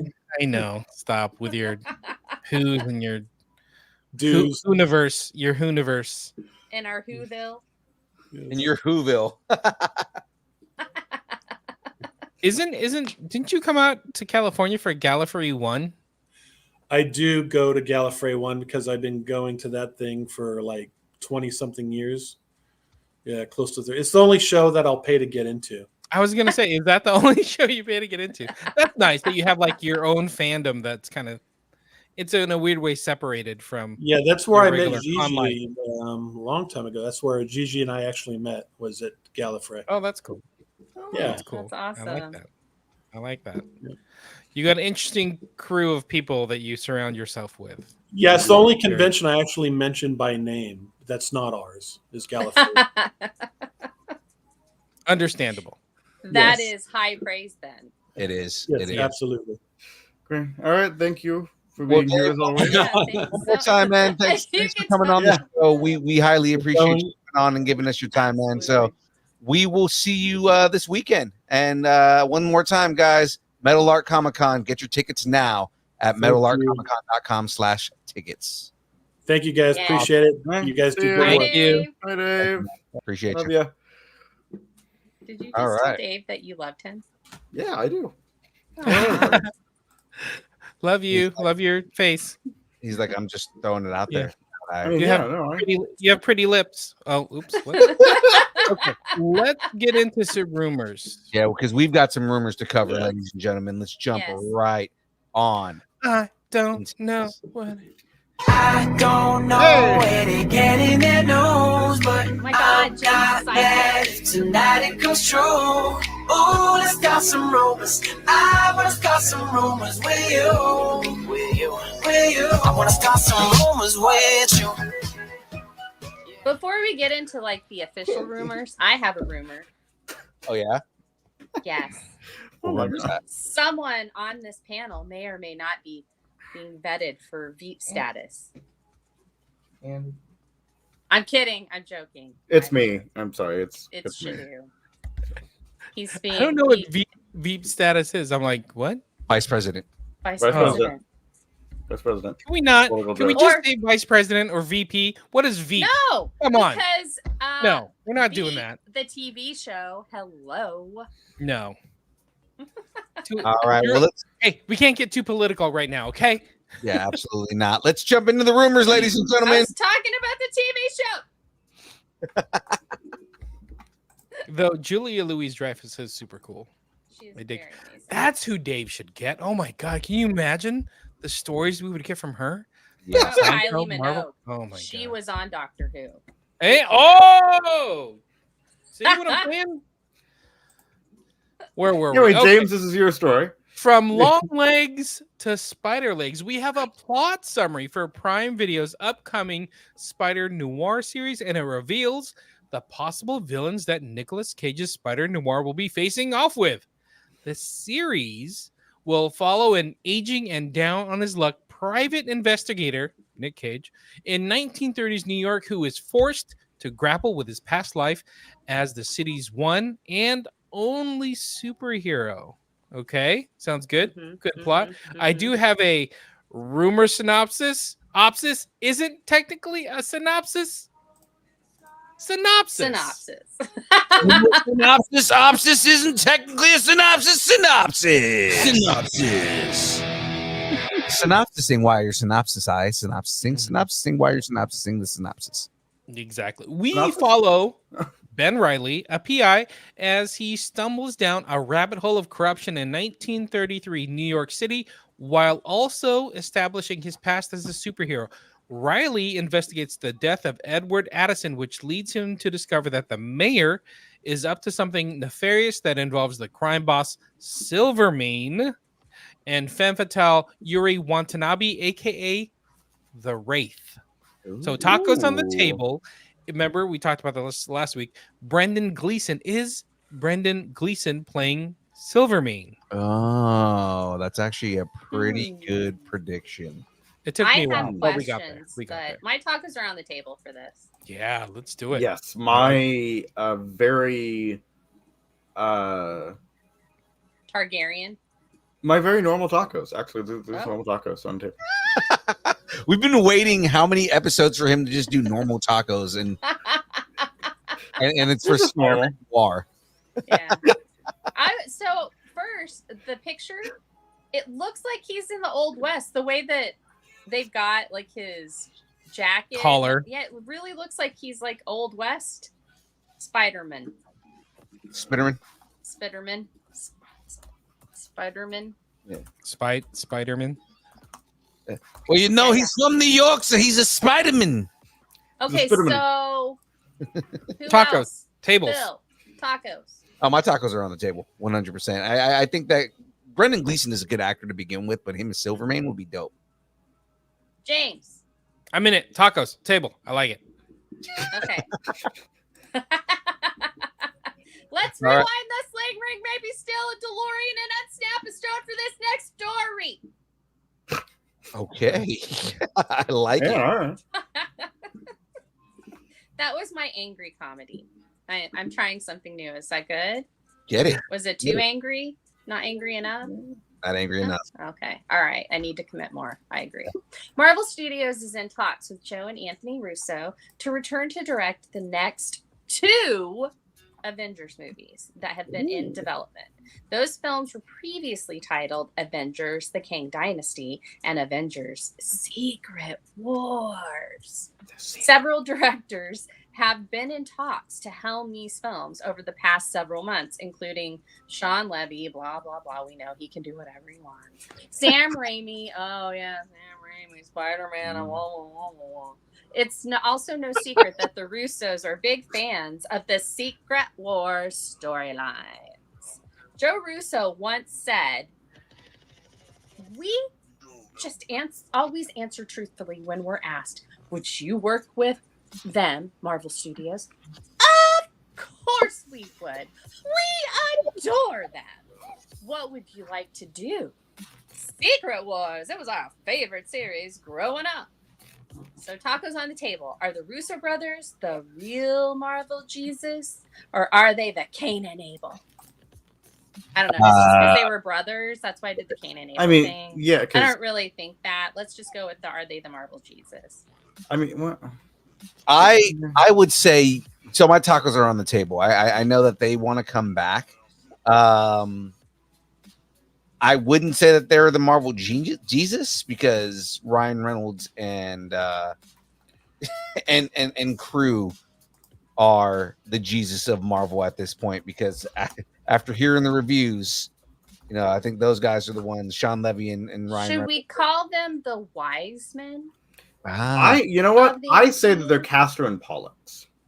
Oh wow! Oh, that's a good reference. Yeah, it is. It's a really good reference. Well, you're doing mythology. I mean, Mhm. Right. But yeah, I'm gonna say the wise men. I'm gonna say they're the wise men. I actually like Levy, Jackman, and Reynolds as the wise men of the MCU because there's 3 of them. Right. So I think yes, that. my tacos are definitely on the table. What about you guys? Wonder Twins. They're the Wonder Twins. even though Wonder they're Twins. not twins. They're the Wonder my Twins. That's more. my normal looking tacos that sometimes, if you really look closely, are a little bit green. Sometimes, you know, they might change a little bit. They're on the table. That sounds like moldy tacos. Yeah, that's. Well, no, not all the time. They just sometimes they'll change and then, you know, Yeah, that's like to you hide get tacos themselves. that have mold on them every now and then. Yeah. That's just weird. That's strange. So my tacos are on the table for this because I'm pretty sure the Russos are going to do it. I think they're going to do the next two Avengers movies. We need somebody, especially with all the changes that have been made with everything, like all the crap that's happened. They need directors that they know will give them a good product and a solid storyline. So. Mm-hmm. Mm-hmm. James, tacos on the table for this? Do you think we'll get this at San Diego Comic Con? Oh, 100%. Whatever Yeah. news Yeah, is coming out probably. about this would be at San Diego. Yeah. I could totally see that. So I think I think I may have said this on Comics podcast. It might have been in the Comic Book Nation podcast, but I was saying getting the Russos back would be a nice like reset for everybody because the latest phase of Marvel has been so hit and miss for people. Like, And you know who was the bar that had to be beaten? Them. Yeah, exactly. So getting them back is just as big as getting like Chris Evans or Robert Downey Jr. Whoa. We don't say Yes, it is. that the Russos are as big as Chris Evans. Do not talk about my third husband that way. So maybe these are your fourth and fifth husbands. I'm just throwing it No, my out. fourth husband's going to be Manny Jacinto. Don't you listen? I said this last week. I like that you have a Filipino part of your harem, part of your man harem. I mean, Good for she already you. has a Japanese man as the main part of her harem. So Oh, I yeah. appreciate the representation. That's Yeah. good. That's good. Husby But is yeah, my I ride think or die. I think it would be a good get for them. Like as much as Sean Levy is amazing, he's like the darling right now, but getting the Russos back would be kind of a level set. Like, okay, we heard you, everybody, that you weren't as happy, but right now we're moving forward. It'd be like a nice, like, here we go, we're set. So I'm down. I'm down. And I'm thinking about it. I think they do better with more characters because we remember. Yeah. Everybody likes Winter Soldier, and that was the first movie they did, and that's when they expanded. Yeah. Captain America. It was Captain America. We got Falcon. We had Black Widow. We got Bucky. We had, there were so many things going on. We had Nick Fury. So to them, it was kind of an audition for an Avengers movies. And then after Civil War, they did the other two, like they did the Infinity War and Endgame and knocked it out of the park. So they definitely know the sandbox that they're playing in. So yeah. Well, this next rumor is a little bit toxic. Oh. Yeah. Like in the Britney Spears way? Very much in the Britney Spears way. It's been a long time since there's been any news regarding the Toxic Avenger remake, which stars Game of Thrones Peter Dinklage. Red Band trailer was released almost a year ago, and not long after that, updates on the movie stopped. Now, a report that director Macon Blair's film is currently considered to be unreleasable. Oh, what? Yeah. Okay. A producer of the movie said that the Toxic Avengers commercial prospects are too out there for any sort of traditional theatrical release. This would explain why the movie still has no confirmed distributor. So, tacos on the table. Is the Toxic Avenger going to be shelved? I think my tacos. Your toxic tacos. Well, no, they didn't come from like a Tex-Mex restaurant or a truck or anything. It was an Italian restaurant, and so it's a very non-traditional taco distributor. Okay. Out of And New so Orleans? I'm thinking that yeah, out of New Orleans. So I'm thinking that those tacos are not going to be on the table because they're just too non-traditional. Nobody wants those tacos on the table. My truck stop tacos with green oozy nacho cheese sauce on top that weren't meant to be green or oozy are not on the table as well, because I think it's going to happen. And Dave kind of, shout out to Dave. He kind of gave us a little word that Spencer Wilding, who was in this movie, is going back to do some reshoots in London on this. So it's probably I think still they're gonna happening. yeah. So, oh no, go ahead, Jen. So my,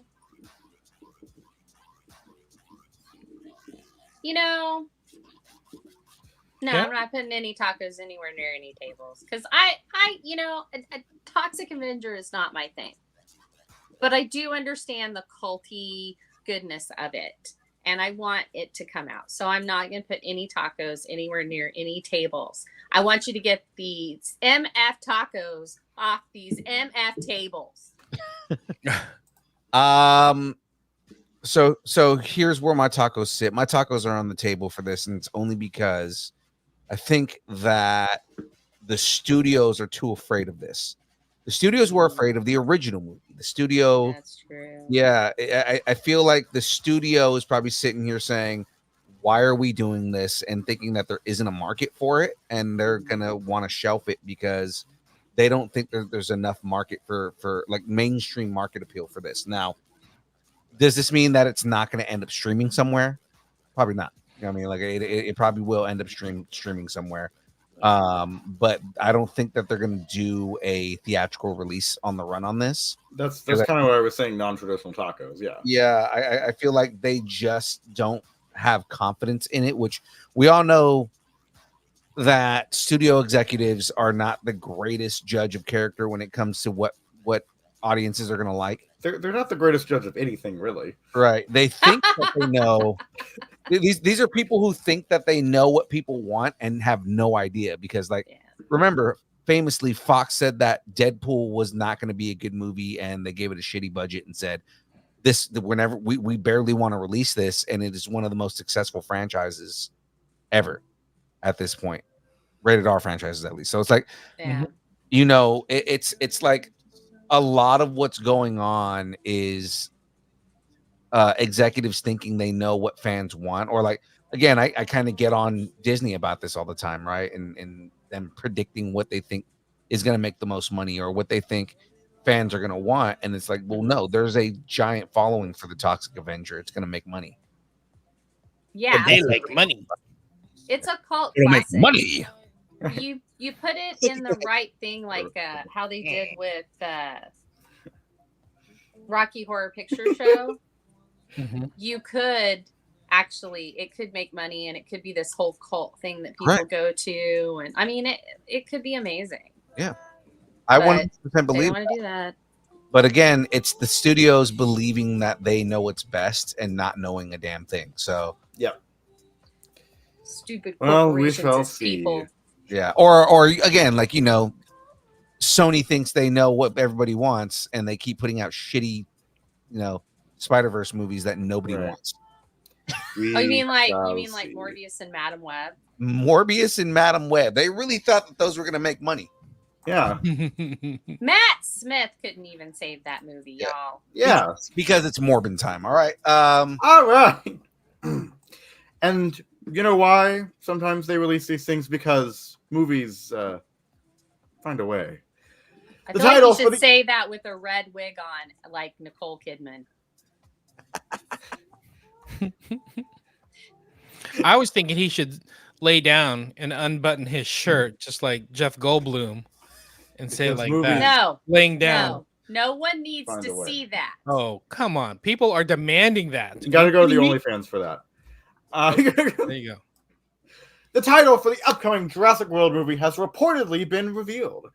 The film has been in production since June, with Gareth Edwards directing, from a script by original Jurassic Park scribe David Cope. The rumored title of the film will be Jurassic World Rebirth. Amblin Entertainment and Universal Pictures will supposedly release the film on July 2nd, 2025. Is this where all the dinosaurs find Jesus? Yes. and then basically it's a crossover with Velocipaster. Yes! Yes! That's good. That's Yeah. good. I'm sorry. Jurassic Park Rebirth and the Velocipaster is the Wait, one. I'm sorry. Rebirth. Who changed my little title here? What happened? Oh, I did not do that. I had a Jurassic Park joke that I was ready for. I had Jurassic Park. Come on. Well, switch it back. I don't know what you're talking about. And I didn't do it. Uh-huh. So tacos on the table. Are the dinosaurs finding Jesus? Is it a crossover with Velocipaster? I did not see the third Jurassic World movie. What? How dare you? I have not seen it yet. I will. Oh, I haven't have seen it heard either. it's not very good. So I don't know if this is. There's heard- just one plot detail that is just I heard kind of like Chris why. Pratt's stubble was on point. Well, it's always on point. It's I don't. So I don't know. I Well, don't know go where off we what go you from know. here. Go off what you know, because they want to kind of redo all of Jurassic Park or rebirth You it. don't need to. You don't need to reboot it. So Jurassic World Rebirth, the plot ends up being that in all reality, Jurassic Park the entire universe was a part of the Matrix, and they're rebooting the Matrix. You're getting out of the Matrix, and you find out that the world is ruled by a bunch of sentient velociraptors. I was about to say. I think you just go. Are they going to like, be in different colored wigs? A Well, la yeah. Well, I was gonna say, original Planet of the Apes. hence the Velocipaster. Right? No, that's what I'm saying. I think you go like 500 years into the future. The dinosaurs have taken over. And now there are dino raves and Raptors is a real restaurant. Yes, that is an inside joke between just us. Thank you for sharing Raptors. and explaining. Only I'm serves chicken. not explaining the joke, but You know, but anyway, and only fans. It's only claws. There you go. I'm into that. Quad jobs. Quad jobs. There's, in light of all of that, my Claw hub. if you get the more like traditional tacos, they're more scaly, and if you get the newer ones, they're more feathery. So but they were both on the table. Always in corn tortillas. Yes, always in corn tortillas, and they all have chicken in them. Only chicken. They're all chicken tacos. That is a deep cut dinosaur reference for any on that. Which is also my name. That was my little thing before. I'm not saying who, James.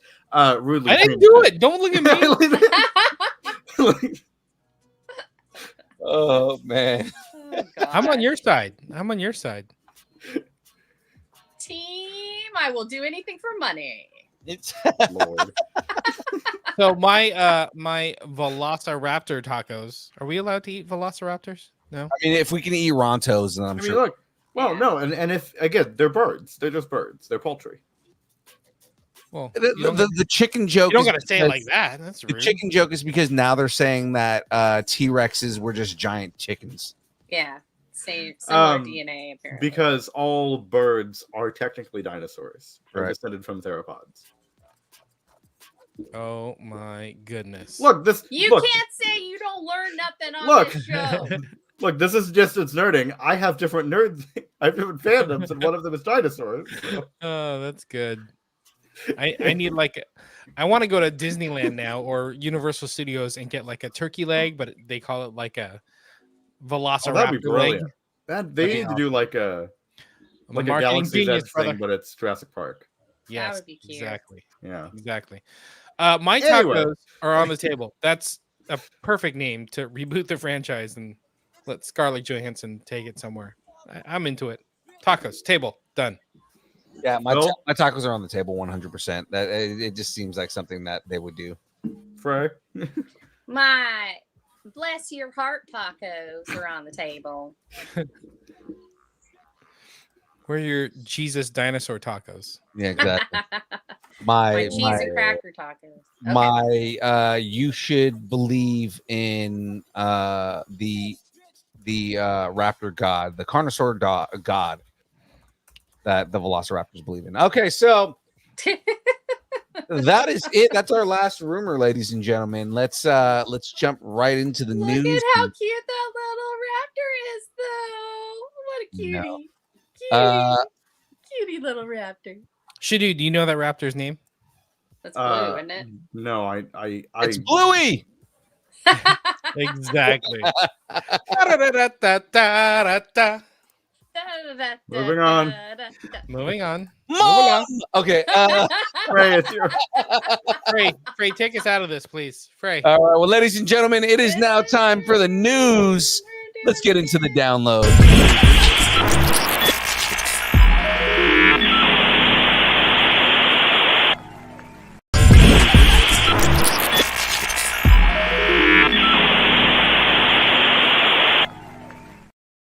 Little extra for everybody out there. I like it. Bonus. Just a little something, something. Right. Put that A in little your tease taco of- and eat it. a little tease Young of the main Phil. intro that we never did. Yeah. Young Phil. Yes. Give me a moment here. No, Yes. I need you to calm down. Okay. Yeah. No. It's okay. This is upsetting me like a lot. It's okay. Take a breath. No. Breathe in the good, out the bad. In the good, out the bad. For the record, I'm a little bit sad about this too, but okay. WNBA weekend has seen a lot of folks in attendance, and yesterday featured Team WNBA beating USA Basketball in an exciting showdown. WNBA weekend has seen a lot. Wait, that's the same as that. Okay, anyway, so Plaza is known as a basketball fan, but she got a little more than she bargained for when she tore her ACL playing a game of knockout at the Phoenix Mercury practice facility. So she was going to play in their like celebrity thing, and she tore her ACL. And so now she can't do it. So brace yourself. Marvel's Agatha All Along premieres September 18th, magically with 2 episodes that have nothing to do with the picture on your screen or what happened to No, Aubrey Plaza. this is just yeah, us loving Aubrey Plaza. Whoever and broke, hoping that she doesn't have permanent damage on her ACL. Yes. whoever tore her ACL, I will find you. And I will kill you. I have a certain set of skills. Sorry, The skills. just look at his muscles. Do you really want? Look at those guns. You really want to mess with them? Never wearing a tank top again. So I was reading this I think we article. might get more viewership if you do. I don't know. I know, right? Maybe I should flex. Just Yeah, there you go. See? Do that the entire show. Just dripping sweat with flexing. Muscle spasm. let me move the microphone so you can see both arms. Yeah. There you John, go. that's what you're gonna But say? you gotta like cheat closer so your arm looks bigger. You can't lean back like that. There. That's what There I'm you go. talking about. Yeah. Give me some of that definition. Show me that deltoid, you know what I'm saying? But I was reading this article. So Anyway. this isn't the first time she tore her ACL, and it's not the first time she tore her ACL playing basketball. Yeah. This So is he just, probably does have an injury. She enjoys her basketball, everyone. There's nothing wrong with that. yeah, and so I was reading the article. The first time she tore it, she was in like a pickup league down in LA or whatever. But Yeah. she literally had a wig on and she used her sister's name because she didn't want so they people to be wouldn't like, know who she was. so she didn't want to know who she was. And so she's under this false identity, goes to this, rec center, tears her ACL on the court, and she has to like limp out of there all by herself. Nobody know who she is. Oh, Aubrey Plaza. Tough for you. Aubrey Plaza, you're so bad. I bet she's gonna make a leg brace look sexy though. You know what I mean? Oh yeah. Am I right? Am I right? Again, she can make most things look sexy. Just Stop. saying. I just want to travel the world with her. Stop it. Alrighty. Thoughts are in my head. Okay. All right, now to horror movies. I'm so distracted in news. Netflix has given a series green light to the new horror drama series titled "Something Very Bad Is Going to Happen." From executive producers and Stranger Things creators, the Duffler Brothers, and Hilary Levett. Leave it. Leave it. Just Leave it. Just leave Leave it. it. Leave it. Leave it. Leave Via it. their Upside Down Pictures overall deal with Netflix, the series' official logline reads, "Something very bad is going to happen to an atmospheric horror series set at a wedding." following a bride and groom in the week leading up to their ill-fated nuptials. I want to try that. Let me do try the that log whispering line. thing. You always do the whispering thing. In a Let me world. try the log line. Let me try it. Yes, please do it, please. Something very bad is going to happen. Okay. It's an atmospheric horror Yeah, series you're done. set at a wedding, following a bride and groom in the week leading up to their ill-fated nuptials. That was much better. I Hey, missed minutes. this is much better. Yeah, young Phil, just be the eye candy. You know what? We'll handle the show. You- Us be the eye candy. I love it. I love it. okay? That is like the Favorite now episode long-running ever. joke. It's time the eye candy. That's the name of the episode, right? Yeah, Oh yeah, no. That's the name of the episode. Write that down. we got the rest of the show. Just relax. Still is the idea. Just keep flexing like you're in a Mr. Universe contest, okay? Tighten the glutes. Tighten the glutes. From Tadum News That to news. Kia News. The- Yeah! Yeah. Yeah. The first part of Cobra Kai season 6 is out now on Netflix. Tadum. The second part of Cobra Kai's 6th and final season is coming sooner than expected to Netflix. Tadum. The series, which wrapped production in June, is a spin-off of the original Karate Kid film franchise and is now positioned as the link between the classic series and the rebooted 2010 Jackie Chan version. Do you guys Oh, watch? wow. Do you guys watch Cobra Kai? Absolutely. Yeah, I'm totally watching Cobra Kai. I I love did Cobra Kai. I binged all 5 episodes yesterday. That's awesome. I love Cobra I Kai. want to binge watch it, so I'm waiting until it finishes, and then I'm gonna watch all of it.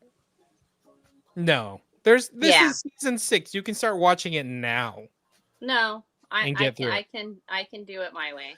The blocks of episodes originally set to release on November 28th has moved up 2 weeks and will now drop November 15th. I like that.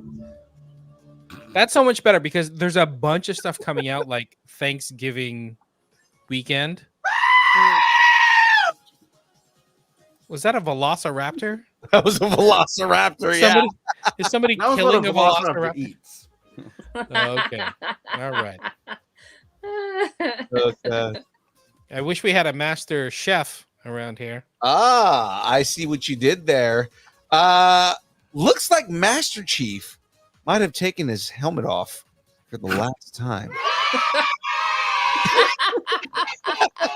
Appropriate. That's a No, twofer right there. That's a twofer right there. If you played Halo, you know what that sound is. Especially if you turn on Grunt Party when you headshot a grunt. All right, Paramount Plus has canceled its series adaptation of Halo after 2 seasons, but Amblin Television, Xbox, and 343 Studios are currently shopping the series around in hopes to find it a new home. And I 100% hope that if they do, that they actually care about what's there, like the lore that's there, and we no longer have this crappy ass Master Chief out of the armor. I'm sorry, like their argument, and I think James is also making this argument after season 1. Their argument is, yeah, but you can't write a nuanced character if they're wearing a helmet all the time. Mandalorian. Exactly. I was saying bullshit. Mandalorian doesn't take his helmet off. He takes his helmet off twice, right? I think that if they would have done a series that actually cared about the fans, like if they did what Fallout did and did something that actually lives in the universe and was something that was actually something that the fans enjoyed, and you did like a end of season 1 reveal and he takes his helmet off, that would have been so much better than, oh, let's take his helmet off in the first episode and now he doesn't have it on the entire series. Yeah. You But know, how was the story?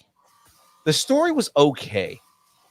I wouldn't say that it was like amazing. I wouldn't say Shouldn't like, you oh be my more God. upset about the story than if he has his helmet on or off. I'm upset that they bastardized the character. I'm upset that they didn't that they didn't do. There's so much lore and story that they could have gone with. What I did like is, okay, yeah, you did kind of go. They did go into John's fire team, which was kind of cool. You did go and kind of That's get a weird last name. Fire team. John Fire Team. no saying they went into John's fire team, right? John's. Is that like a bathroom? No, John is his name. His name's John. His last name is Numbers, I think. Master Chief John is his name. Got it. Master Chief John Fire Team. Yeah, sure. We'll go with that one. But I mean, like, there's novels, there's comic books, kind of what Say Wong saying in the chat. There's so much you can go off of. There, like, you don't have to do this whole, let's we have to give him a sex scene and we have to take off his armor for the entire show. No, he should always leave the helmet on in sex scenes. That's yes, the way it has to happen. That's the only thing that should be there. Okay. Plus, again, I don't know if he has working. I'm pretty sure he doesn't have junk. I think that's how they watch porn in Idaho with a helmet. That is how they watch porn in Idaho. So you have to wear you have to have a helmet and a VPN. a VPN helmet. A Soon to VPN come to helmet. the rest of the United States. Yeah, and As if soon as- a VPN wants to sponsor us, we'll say a certain. Oh, yeah. VPN. Yeah. Oh my god, if we ever got sponsors for a VPN, the jokes about porn in Idaho would be endless. Yes. So the Scaredy Cat VPNs, no need to apply. Oh, I am so excited about because this. we will sell the hell out of your VPN. There you go. From Paramount News to Amazon news. And then Amazon's look, not bad. They've there's a done pretty well. character that can manipulate blood. That's Yes. it. But she's really awesome. There's also All right, a character second that can manipulate his season. penis, but I mean, Yeah. Oh my god.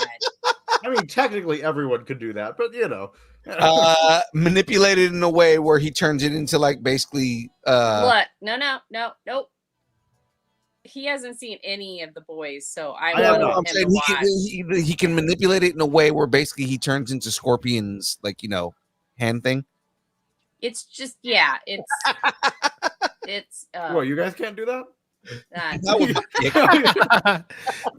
What's in the water in Oklahoma? A lot. way more than fluoride.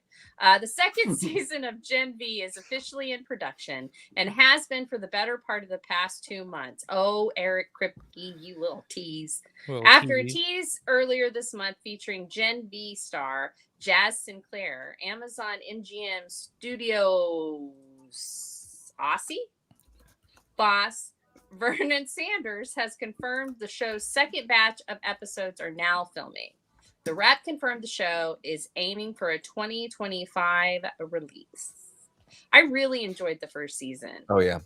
Yeah, I watched it late because of the blood manipulating character. It's just weird for me, but I got over that, and then I got over the person that turns from a girl to a boy over and over and over again. And those were some hot scenes, I have to say. And then like some of the kids show up in The Boys, the latest season of The Boys. Spoiler alert. I mean, I didn't say who. I didn't say in what capacity. Just some of them show up. It was inevitable. They live in the same universe, so it's not something that's like crazy. But I mean, like, dude, Gen V was really good. I am excited for a second season, and yeah, if you haven't watched the latest season of The Boys, get on it, guys. It is epic. Yes. Yeah. Like some of the stuff that went on is so dark and not in just like a blood and guts kind of way. Yeah. It gets really dark. And I do have to say, I really enjoy Sage in it. Yes. Yeah, she was great. I love Sage. I saw a lot of people complaining on Twitter about Sage in the last episode. And it's like, no, shut up. Get over it. No, that's the way she reacted is exactly what the smartest person on the planet would do. They did it to do it. I mean, that's honestly, and I think, yeah, that was perfect. And everything that she did, because again, without giving spoilers, everything that she did was in character. Everything Oh, that she definitely. did was genius. And Mhm. you know, again, she's a master manipulator. Obviously, if you're the smartest person in the world, you're going to be a master manipulator. And she did it with pros. It was amazing. Think of Velma if she was evil, and that's who Sage is. Right. So yeah, let's continue on because we do have a lot of news to cover. We do. Yes. From Oh My Mr. Darcy to this next story is Elementary. Colin Firth has joined Guy Ritchie's upcoming Young Sherlock series, which is set up at Prime Video. Firth joins Hero Fiennes, Zine Sang, Joseph Fiennes, and Natasha McKellen. All right. Whew. I have no idea if I did any of those right, but You did I them all perfectly. Are they all related to Ralph Fiennes? Yes. I don't know if Zine Sang is related I to don't Ralph think he Fiennes. is Natasha. too. He is too. Natasha's not, unless No. she's married to one of them, I guess. Great As- Uncle Zine Sang. There you go. Yeah, The series is described as an action-packed origin story of Sir Arthur Conan Doyle's beloved detective and an explosive reimagining of this iconic character. At age 19, Sherlock Holmes is disgraced, raw, unfiltered, and unformed when he finds himself caught up in a murder mystery at Oxford University, which threatens his freedom.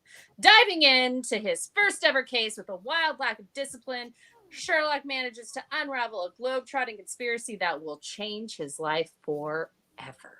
Played by Zine Sang. We haven't been able to solve the case on a release date for the series. I'm into it. think, I am skeptical. I think it's going to be amazing. I think it's going to be amazing too. Thank you. I'm Yeah. into it. Give me I'm some not Sherlock. against this at all. I am wary of them trying to turn Sherlock Holmes into an action hero. Because there's no dinosaurs in it. Is that why you're upset? No, but see, here's the thing, because Guy Ritchie did the two movies with Kingsman? No. No, No. he did the two movies with Jude Law and Robert Downey Jr. Robert Downey Oh, Jr. there you go. So that's the thing is I don't feel like he is going because there was the right amount of action with Yeah. those characters. Like, because it wasn't like he was an action hero. It was like if he had to fight, and he knew what he was doing. You know, Yeah. so like, I feel like if Guy Ritchie respects it the way that he did with those movies, I don't see him doing it wrong. You know, like Yeah. it's just going to be more. I feel like it's going to be like a more scrappy Sherlock Holmes because he's probably not as refined a fighter. Right. Mhm. Because remember, it's not like, you know, he's like he's the best fighter ever. He's just a dude who knows how to box, but he also knows how to analyze everything. So he, Yeah. you know, Right. like, you know, so Which like, makes him seem like he's better than he is. right, exactly. You know, it's just especially like I love the scenes where he slows it down and like analyzes. Okay, if I hit him Mhm. here, I'll break his rib, and if I hit him here, it'll do this, and it'll cause him to do this, and all this kind of like you see this over analyzation that is very in line with Sherlock Holmes. Mm-hmm. And applying that to him getting in a fight. So like I'd love to see him at 19 having those deductive skills, but getting his ass kicked a lot because So he's still trying Daredevil? to figure himself out. Yeah. But I mean, like, you know, he's trying to figure himself out, you know what I mean? So Okay. So I wonder if this is going to connect. I assume it's going to connect to the other films. right. Hot take, Colin Firth's the bad guy. I could see that. He's Oh, the yeah. Yeah, no, yeah. the Moriarty. I was gonna say also this is probably gonna be like the origins of how he meets Moriarty. Maybe. Yeah. Because even in Guy Ritchie's first two movies, he already knew Moriarty. No, he didn't. Did he not? No. Mm-mm. I thought He found out who Moriarty was in the first one. right in the second one. And he's then the villain. that's when but he didn't know who he was prior to then. Because Moriarty purposely didn't let himself be known. That's right. Mm. Well, like maybe like this is the origin of like Moriarty, because Moriarty was a professor at Oxford, wasn't he? Yeah, maybe. He was a professor. I don't remember what school it was, but I remember he was a professor at an Ivy League. Yeah. And it may be that may be how they tie it together, but Sherlock may not know that he's Moriarty. Yeah. So I like how this is giving off like Sherlock Holmes, Batman Year One vibes. yeah, Sherlock Holmes, year year one. Yeah, Yeah. exactly. Yeah. I can see that. Exactly. I'm into it. So All right. In Yabba Dabba Don't news, Bedrock is Yabba Dabba done at Fox. The adult reboot of the Flintstones, which the network was developing, is a sequel to the classic primetime cartoon about the modern Stone Age family from the town of Bedrock, is not moving forward. First announced in 2019, the adult-oriented Flintstone sequel was to be produced by Warner Brothers Animation, which is of Max's Harley Quinn fame, and Elizabeth Banks Brownstone Productions, Pitch Perfect, Bumper in Berlin, stuff like that. With Banks set to executive produce and voice a grown-up Pebbles Flintstone. Oh, so they were like going really deep into like when they did the Flintstones teens and they had Pebbles and Bam Bam as teenagers. Yeah. And I adored that. So I really am disappointed in this. But it is no longer happening. I am disappointed. I just pulled up the cast list. I mean, it's kind of shown right there, but Mm-hmm.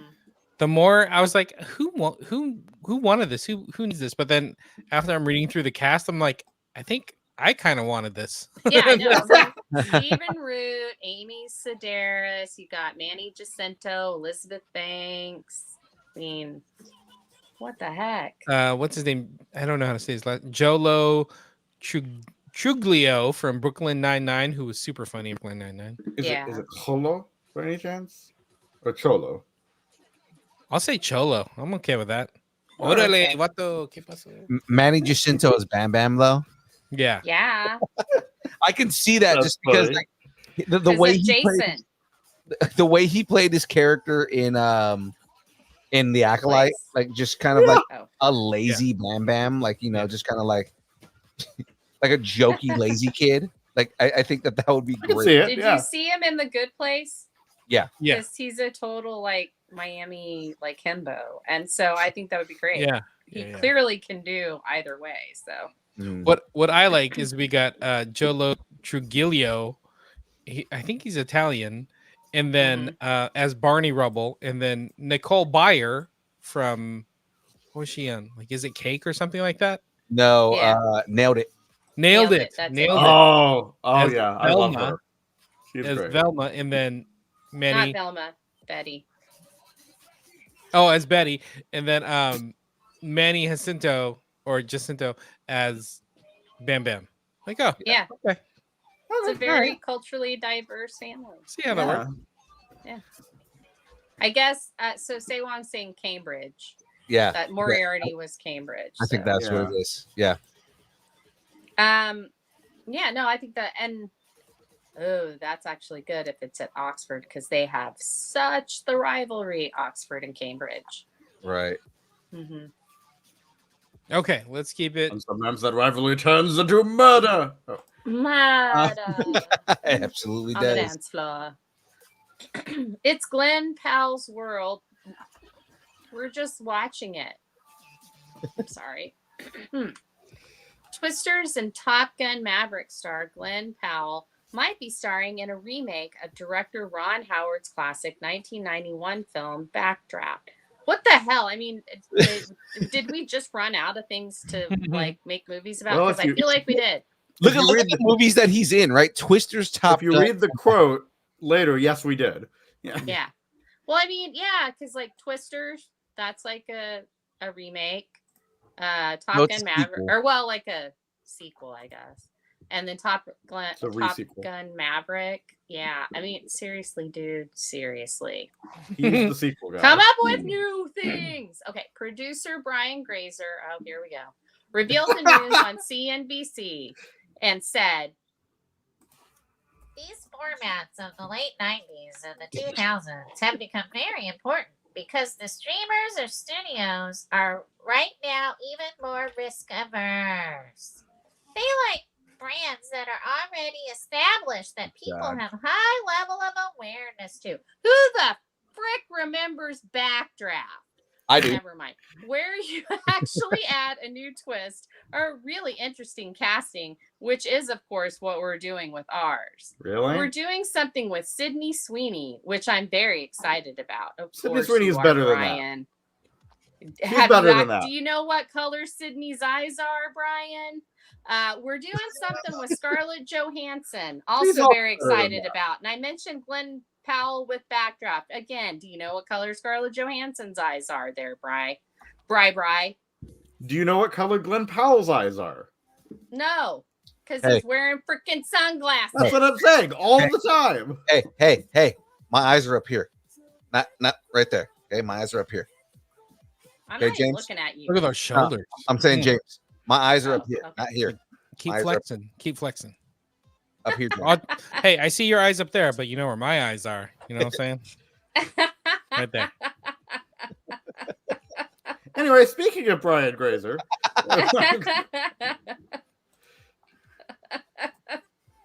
whomever. Continuing the Brian Grazer spilling the tea news, 20th Century Studios and Imagine Entertainment are in early development on a feature film adaptation for the hit action thriller series 24. Oh my gosh. I What know the what's- hell? I know. You This know what's is- funnier than 24? 25. 25. It's like 10 years too late. I'm sorry. Okay. I know. It was my childhood. God damn it. Is that Glen Powell up there? Oh no, that's Trey in a hat. Oh. What color are my eyes, bitch? Up here. Producer Brian Here. Grazer hinted at a potential feature version of the series in a recent interview with CNBC. The original Fox series starring Kiefer Sutherland as Jack Bauer as an agent from the U.S. government's fictitious counter-terrorist unit. The series ran for 9 seasons between 2001 and 2014. And in the middle, they also threw in a 2008 movie titled 24 Redemption. Yeah. Like I said, Oh, the MCU. 10 years too late. I like don't 24. think if they're gonna do a movie, I don't think it's gonna work. You blow the whole premise of Yeah, calling the- it 24.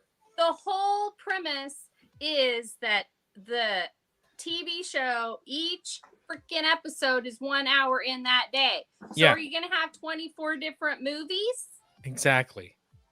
I Exactly. mean, you know, if they could get away with it, they probably could. Unless they call the Probably movie would. like 1 hour and 57 minutes, then I don't want it. You 1 know what I hour mean? and 57 minutes. Exactly. 2 hours, 30 minutes. Exactly. With credits. You gotta Credits, right? Including trailers. Too I big. like this show a lot, but that's part of the gimmick is that like it's an hour of this day, you know? So And are they that's what gonna I have want. Kiefer Sutherland in a wheelchair just wheeling around everywhere? Oh my goodness. I mean, he's not in a wheelchair now, but I mean, his character could be. Yeah. Or did his character die? I didn't watch the last season. You know why? Because the premise got stale after like season 3. And then it went 9. With a movie. I am okay. All right. Okay. My blood pressure is high. Yeah, well, let's keep it high because in Mouths Hiding in Other Mouths news, And with the good. Oh, with the bad. Noah Hawley's Alien series, which is set up at FX, has completed production, and the official title has been revealed. That title is Alien Earth. Oh, wow. Oh, is Confusing. this the new Stargate thing? I don't know. Right. I mean, it could be with the way that the Who naming knows? convention works, right? The story is set 3 decades before the events of Ridley Scott's 1979 classic Alien and a few years before Prometheus. The series will find the characters caught in a conflict with the beginning of artificial intelligence and the competition among developers and users. Hawley also talked about the project, saying, "It's about how we're trapped between the primordial past and the artificial intelligence of our future. Where both are trying to kill us." This seems, I mean, if there's not any aliens in this and it's just like, oh, AI scary, I don't know how interested I am in this. So, They Yeah. have to have aliens. okay, I have a theory. Okay. Theorizes. So, in all technicality, the Alien universe and the Blade Runner universe are the same universe. Kind of, Right? Yeah. So this is just a Blade Runner series. yeah. I mean, it's just basically it's essentially going to be cyberpunk. That's all it is. Yeah, it's just a Blade Runner series. They're yeah. calling it Alien because that, I don't know, maybe that's more recognizable or something. But yeah, Do you Do you, it's just think Blade they'll Runner. do you think they'll make the alien take its helmet off? Yes. Yeah, but if there are no aliens in a series called Alien, that's kind of pointless. You're Call it finally- something else. You're finally going to see the face behind the second mouth. Oh, there we go. Hey, You know who it is? Michigan J Frog. Hello, my. Papa W. Bray. W. I think I have a Michigan J Frog plushie somewhere. In the words of Dave Chappelle, a racist ass frog. That was a gaslighting frog, actually. Yeah. Oh my Now, god. speaking of the terrors of artificial intelligence, it's the Emmys. No.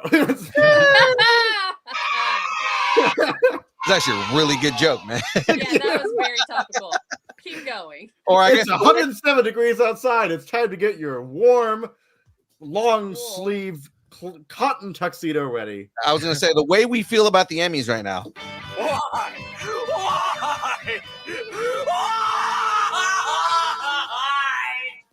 Actually, The Academy I don't of know. Television Slow Arts and Horses. Sciences. Slow Horses got some pretty good nods. And The Academy of Television Arts and Sciences announced the nominees for the 76th Annual Primetime Emmy Awards, covering TV shows and made-for-TV movies that were released in 2023. The Emmys exist to celebrate excellence in television and are voted on by Academy members who know nothing about excellence in television, TV professionals, TV industry professionals who vote on the work of their peers. Again, know nothing about excellence in television. This year is a more wide-open field because than we've had in a while, with a number of last year's big winners no longer eligible for consideration. Succession, Ted Lasso, and Better Call Saul all ended last year, and shows like Beef and The Last of Us did not get a new season out during the consideration period for nomination. The Bear, which dominated its categories last year, earned 23 total nominations, including writing, directing, and technical. That's more than any other comedy series has ever nabbed in 1 year. Shogun was similarly dominant, earning 25 total nods, which was not a record in the drama category, in spite of being 2 ahead of the Bears' record-breaking pace. Wow. Okay, wait. Before we do all these, let's do them like they would when they're announcing the shows. Let's each take a category, and we'll announce each of the things. We Okay. won't say anything else. Just this is the category. Here are the nominees. What do you Okay, say? who's taking what here? Frey, do the first one so we know where. Okay, I'll do outstanding comedy series. Hi, can everybody hear me okay? Thanks for getting up so early, everybody. Thank you. Okay. I'm here to announce outstanding comedy series. I'm so excited. All right. First up, Abbott Elementary. Curb your enthusiasm. You curb it now. Hacks. Only Murders in the Building. Palm Royale. Reservation Dogs. The Bear.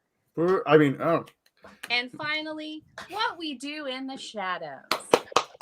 Thank you to all the nominees. Good luck, everyone. And may the odds ever be in your favor. God.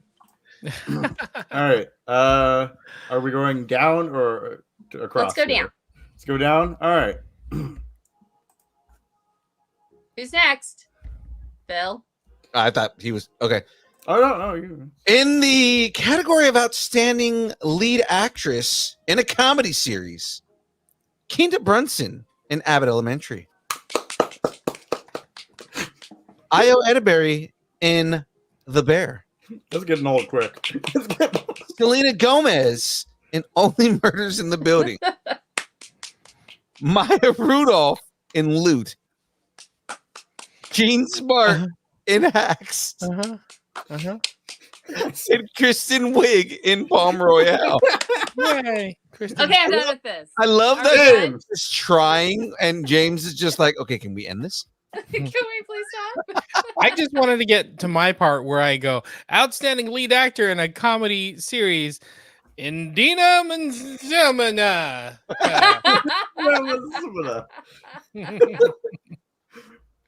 Anyway, is there anything that stands out for? I only put in the comedy drama and then outstanding movie series. I don't know. Drama's pretty good. I still think why? it's weird that the bear ends up in comedy. Now what? Yeah. Yeah. Now why? Pray tell, is Pray House tell. the Dragon not on here? Did it miss the boat?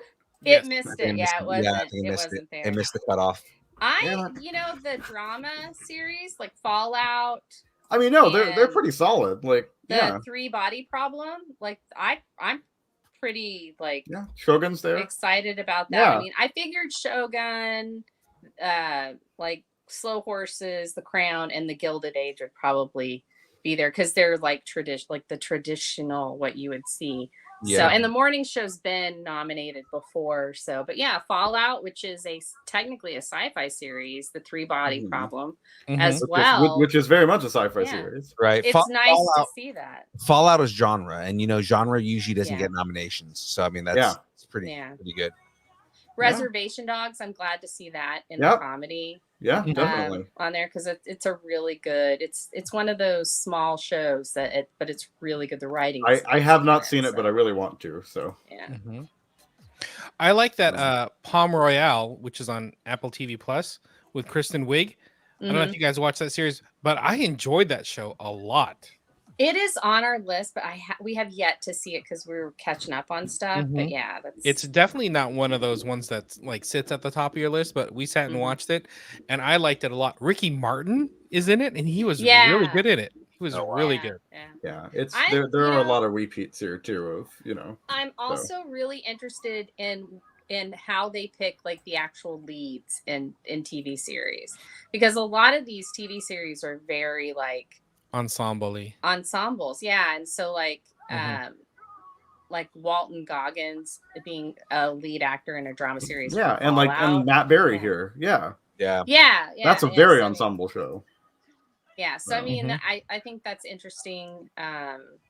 It's nice to see so many different people that we actually, that we know from other things, and they're getting their due in this. So that's nice. Yeah. That's nice. Donald Glover, Hiroyuki Sanada, Yeah, I am so happy about Anna Swai for Shogun. She was so freaking awesome in that series, and Yeah, she was. if she made that series, she was the glue for that series. I don't know how they're gonna keep going without her. So I mean, we've talked about this. I don't know how they're going to keep going in general because yeah, Mhm. like they're a story that I would still think you should just cover different historical periods. and that's what I hope that they do. But I mean, yeah, that would be amazing. Hiroyuki Sanada has said that he's involved, so it's like seems like they're staying in Japan. But I mean, We'll see. Yeah, Well, it could be a different era of Japanese history too. yeah, it could be. I just love that. I would love it to be more of an anthology where each season is a different story that they Yeah. tell. fully. especially considering the writer had a whole series about adventures in Asia. Like you can do the Korean It's story. like, there you go. Yeah, Yeah. there you go. There you go. There you go. Yeah. There you go. There you go. And All right, let's sadly in move on. Hollywood, Yeah, so let's and just one more thing. Sadly in Hollywood, most Asian actors or even of a specific ethnicity are, typically anywhere in Asia. oh yeah. It's not good, but Yeah. No, it's not for some reason, Korean actors tend to play like everything. right. That's So Except in Star Wars. Shout out to Star Wars. They Shout got some Asians. Yeah. They That- got Koreans. They Yeah. got Filipinos. Good for them. that aren't like typecasted as Asian characters. right. That's true. Exactly. Well, let's And also screw you to the fans that don't like it. All right, moving on. oh yes. Let's go ahead and move on to this last story here, guys. Santa's a bitch. The microwave chimichangas are almost done. Marvel has released the track list of songs that are used in Deadpool and Wolverine, and it features a wide variety of songs from several popular musicians. One of the most interesting, though, is The Greatest Showman, which is a song from Hugh Jackman's movie, The Greatest Showman. Here's the full track list for Deadpool and the Wolverine soundtrack. Only You and You Alone by the Platters. Is that the Only You?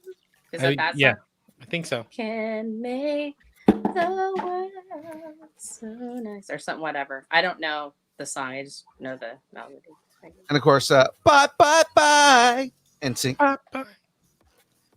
Angel of the Morning Again. Oh, that was from Ted Lasso. But Angel of the Morning they also did in the first movie. That was one, yeah. Yeah. Slash by Stray Kids. Oh, I love Stray Kids. Glamorous by Fergie. Oh, yeah. Taking it back to the 90s with Iris from the Goo Goo Dolls.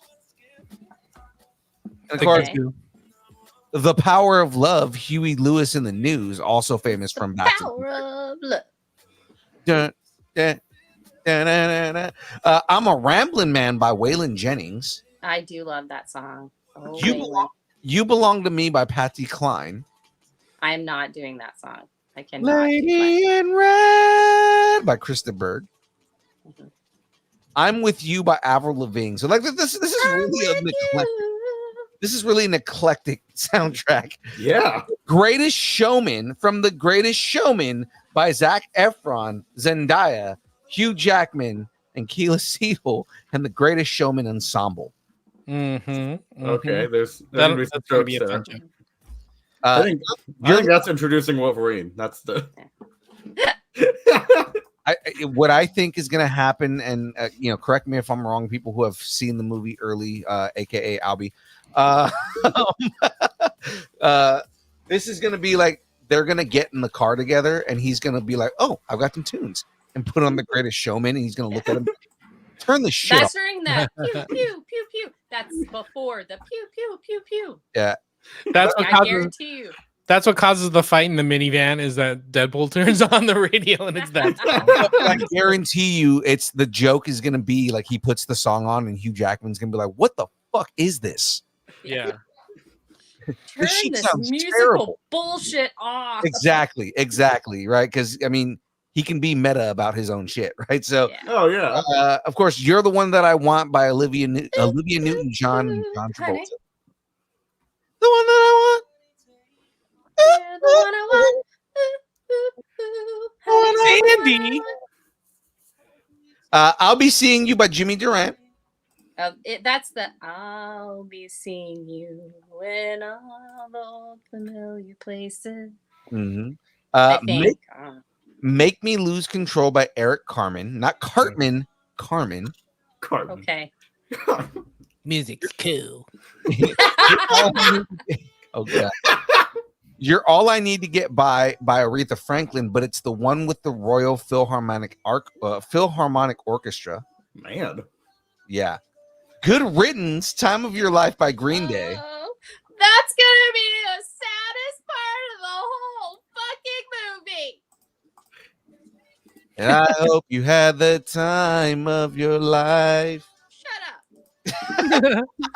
And then LFG, Let's Fucking Go is the theme from Deadpool and Wolverine by Rob Simonson. So all these things, the vinyl soundtrack is available for pre-order now with an expected shipping date of July 24th, just ahead of Deadpool and Wolverine's July 26th release. So tomorrow. I'm gonna go ahead and put it on my my iTunes download, so it'll just download automatically.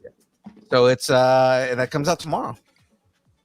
There it is. Okay, cool. Let me go ahead and see. And if you wanted to, I mean, it's already on Spotify. You know, so many people have made playlists. So it's up there. Yeah, exactly. It's not a hard thing to get. Yeah. You know, if you're looking for it on there and that kind of thing. Just there. That's pretty cool though. I'm Are interested in you this. guys craziness. talking to me about that? No, I'm just we're talking in general.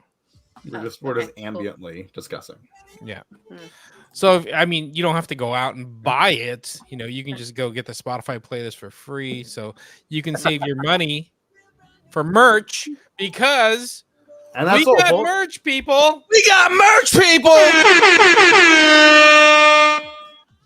Nice. That was good. There. That was good. I was waiting for it because I was like, hey, he's got the transition coming. I know him. I know James. You know, we don't got though. We don't got a hat.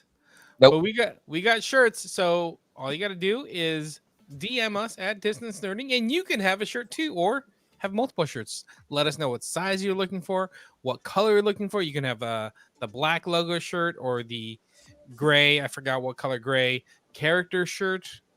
You can have either one. Let us know the sizes, how many you're looking for. $20 each if you're local in Sacramento or local in Medford this weekend, Medford, Oregon. And, You're in Oregon. Make your way to Medford. You can get some. and if you do want hat, you got to go find Ming Chen. Yeah, gotta go He find has Ming hat. Chen. Ming Chen got our last hat. Yes, and Exactly. So if you want it, you're Hey, going to did have to you fight ever him get for it. your hat back? Oh, nope. Sandra Oh, said that they or still go have find the hats. DeLongs. They also. So go find the DeLongs. That's why young Phil had to get a haircut. It's because he doesn't have hat. Apparently, Bruce wears it to school. So I mean, I can't hate him for that. Oh, I appreciate the Yeah. advertising. That's Exactly. good. yeah. Yeah. We should probably Yeah. like stop cursing as much then if he's wearing it to school. No, Bruce. Well, I mean, yeah, it's fine for Bruce. I don't know about other kids that. Wait, what is? Right. Yeah. yeah. Yeah. Wait, what grade is Bruce in? Third, fourth. He'll be in fourth, coming yeah. up to fourth. Oh. I'm not worried about the PTO coming he just after turned us. 9. So I mean, he's like, Oh. Well, no, I was like, if he was in high school, that's whatever. They've heard worse, but yeah. Well, I was gonna say if he's in high school, I ain't saying shit about it, but yeah. No, we've hung out with the DeLongs while we were all drinking. He's definitely Bruce has heard worse. Okay. Okay. oh God, you should have heard some of the jokes over in Reno that we were throwing out there. Exactly. He's just sitting there chilling, doesn't care. Yeah. He's good. he probably wasn't even listening. He toned you all out. Oh yeah. Exactly. Just like Exactly. me. Oh. It's like, That is exactly how it works. So $20 if you're local, 25 if we gotta ship it to you. Yeah. Exactly. So And let's then- get, hey, Uh-huh. and they don't block it in Idaho like they do porn. So get yourself a shirt. no. Yep. oh man. So let's get into the schedule, ladies and gentlemen. Mondays from 8 to 12, we do game streams. I've actually rebranded the game streams. I called it Hanging with Young Phil. Hmm. Oh. Oh, did we all vote on Not We all vote on it. hanging. that? You know this is not a democracy, Thomas. This is a I know. oligarchy. I know. And it's This just is a you. philocracy. It's a Philocracy, yeah. Philocracy. Exactly. Philocracy. Yeah, Look at my definition of my shoulders. yeah, Philocracy. that man wishes that he had arms that look like mine. My deltoids are humongous. Huge. My arms aren't really that buff. They just look really good on camera right now. Yeah, no, it's great. My yeah. arms are huge, but Have not you that one? way. I'm just like looking at it. I'm like, God, I look pretty good. I'm not. Yeah. Especially when you do that. Especially when you do this. Huh? No, When you do the Because thing. then I go actually look at it and I'm like, no, I'm not that buff. It's the lighting. It's the lighting. The guys- lighting. you Tuesdays we have the good downloads lighting. from 6:30 to 8:30 p.m. Pacific Standard Time. That's the download to see Young Phil's muscles from 6:30 to 8:30 on Tuesdays. Maybe we should sell some ring lights. Maybe that'll get people interested. You know, this would be a real excuse for an OnlyFans. It's like, yeah, look. Let me turn the ring light up. It does make them look more defined. Look at that. You look, I told you. Yeah. It's all about lighting, baby. The lighting makes me look buff. Yeah. Okay, I'm less You- upset with myself. It looks like you got Wolverine arms right now. I kind of do. Like no cap. Look at it. You know, No cap. look at that. No, On yeah. Thursdays you we don't have have the Chris bell from Evans 6 arms. to 8. Nope. So I have a quick story to tell. Why don't they look like that in real life? I need a better ring light. Jesus, I what is didn't wrong know. with you? I know. What's wrong with you? Hey, ring light? why do you think I look so good? I got an amazing ring light. That's why I'm like, why don't I look like this in real life? I'm looking at them and they don't look like that. You know what they say? The camera adds 10 pounds. 10 pounds of muscle. To my arms. Bum, bum, bum, bum. Oh my God. All right. Thursday's the build from 6 p.m. to 8 p.m. Ladies and gentlemen, this week our guest is a actor, producer, and writer Brian Elliott coming onto the show. We'll be talking about his career and all the fun things that that he's got going on and whatnot. And then of course, Wait, what are you building? Oh, I'm still building the Land speeder? land speeder. Oh, that's cool. All right, cool. Mhm. We and then- talk about the guests, but we hardly ever talk about what you built. So It's true. It's true. We talk more about your arms. This week, especially at the end of the week, of course, ladies and gentlemen, find your way to Medford, Oregon. Come and hang out with us at Meadowlark Comic Con. We will be there all day. I will be on stage all day, thanks to James. So Well, actually, it's not all day. Relax. You got like a 3-hour day. Relax. oh God. So that is it for our schedule. All right, pluggables. Let's talk Yeah. pluggables. Shadoozies, where Yes. you been? Because Talk to us. your mom would rather not do pluggables because she wants you to Yeah. do them. So yeah, you get to go first. Yeah. And do All all right. my pluggables. But so I show can us just your arm smile. while you do it. So All right. So I am SSG Yeah. Studios on YouTube and on Instagram. I do short films, music, world building, TTRPGs, and other nerdy stuff. I'm also on Fray's channel, the your other whole series show. called Classified, where we take your favorite pop culture characters and place them into their respective D&D classes. Duels of Classes is actually over. It did it a few weeks ago. The final episode and the entire series is up on Fray's channel, Fray Girl, currently. And we're still workshopping a series to replace it. In the meantime, we are filming season 2 of Classified. So keep a lookout for that. I'm also in the distance learning sphere. I'm on the download on Tuesdays, the very show you're watching right now, the build on Thursdays, and I am on Kyber Cave Productions for the Saturday Morning Nerd Out, and now the New Order. the new order. order, execute. When it releases, which could be any time within the next few months. So. Have you started filming some of that? Oh no, we're done with season 1. We're done with season 1. Yeah. We were done with season 1 a while back. Apparently, episode 1 is finally getting edited. So we are, there. I think Matt's is close. But So you're playing? Are you playing D&D or are you playing a different game? can we disclose that yet? I don't know Or- if we can disclose that Tell yet. me I don't off know if we screen. can. It's we can say it's an original game. Okay, Yes. there you go. There Yes, you go. it is an original TTRPG by our very own Aubrey. So Captain Very, Sailor Moon. very nice. Captain Lady Sailor Moon. Moon. Captain Lady Lady Moon. Yeah. I Yeah. know she loves Sailor Moon. I don't Ray, know. you got That's- anything else to plug? Ray! Look at my hair. Yeah, let's Look plug your at that. hairstylist. Yeah, Look at that. Hannah Shout out did to your an amazing hairstylist. Job. her I hairstylist have is awesome. What's called Actually, Irish curls or Celtic curls. So again, we are Irish. We have Irish hair. that's why Yes, we are. they look the way that they do. But look at those curls. James does too. Well, so everything he said. And no, I don't know when Deadpool versus John Wick is coming out. I assume we can talk about that here in a second. But yeah, Tomorrow, apparently. tomorrow. Tomorrow. Oh, okay. It's coming out There you tomorrow. go. Ask and ye shall receive. But yeah, so everything that Shadu said, All right. that's me. John Mez, do you have your children to plug or what's up? No, they're not in the room to plug. So no. That sounds It's just so wrong. me at distance nerding. Or the sale of Funko Pops at shows that we do. Oh yeah, you know what? I did go to shout out to Toy Fusion. I went to Toy Fusion this weekend, and they were having an estate sale and a toy swap. So it was really cool. There's 30, 40 vendors plus Toy Fusion. I was helping our buddy Andrew with some of his toy sales because he bought an estate and then he had to try to sell this estate sale. So we sold a ton of stuff. So Star Wars, How much stuff Hot did you Wheels. take home? I didn't take home any. I actually sold one Funko Pop. Oh, Nice.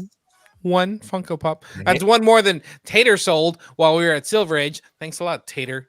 Too busy in his Timu Kite Man outfit.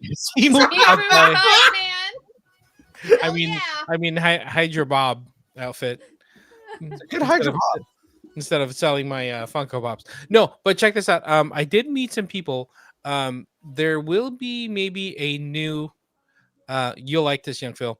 There may be a new brick and mortar brick store coming to the area. Oh, And I told them Rick and about the Morty. show. I told them about the build, and they were very interested in building stuff. So I can't say what exactly they build, but you also build the same things. okay. And Roblox?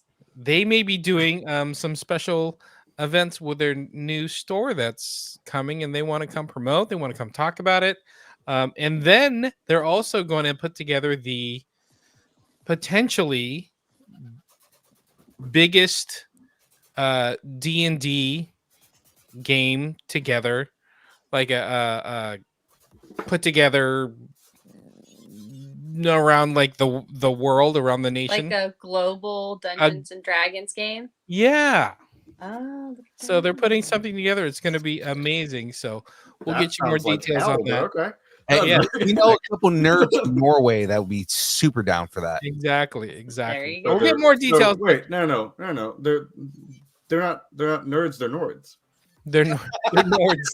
They're Nords on the fjords. The Yeah. Nords on the fjords. Oh my god, and that then- is and a then they should brilliant start podcast. Yeah, I know. yeah. Oh my and then, God. And then they I'm start a gonna call sister show Sunny that's called Distance Nording. Oh my god. Oh, Oh my this is genius. I'm calling Sunny tonight and being like, dude, just Distance came up with Nording. the most amazing name for you guys. Nording. Nords on the Distance fjord. Nording. I like Nords on the fjords. Nords on the fjords. Either one works. Nords They on the do two. fjords. Nords on the fjords is them doing live shows like around Norway. Yeah. Or Yeah. around the fjords. Or And around the then- fjords. Just set up a little tent next to a fjord. There you go. God, that's so good. And it only took us Reporting from the fjords, it's the Nords. It's There the you Nords. go. only Because we're took big Nords. 3.5 We're years to get distance there. Nording right We're now. Distance Nording. Longer than 3.5 years because we were friends with them when they're still listening to our era. We need to like get this translated into Norwegian, Norwegian. and You know, then we most can be the, Norwegian people can speak then English. we can be the Yeah. distance Nords. Oh, that's good. Nords. Distance Nords. Distance Oh, what were we talking about? Invite us to Norway, you cowards. Have something you want to discuss. Tell us what you're nerding out on or nerding out on. I'm just throwing this out there, Johnny. I need you to translate this entire episode for us. Yeah, come on. The Norwegian Titan, where you at? Where you at? Exactly, the Norwegian Titan, the man with the with the ankles of steel.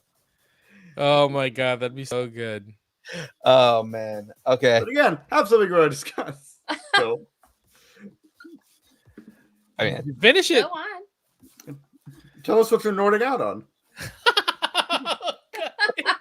Been right there the whole time. Tell us what you're nerding out on. And make sure to let us know in our Facebook group, the Distance Nerdington Post. Oh, that's good. oh my god, ladies and gentlemen, join the taco party. Join the taco party so we can go to Norway.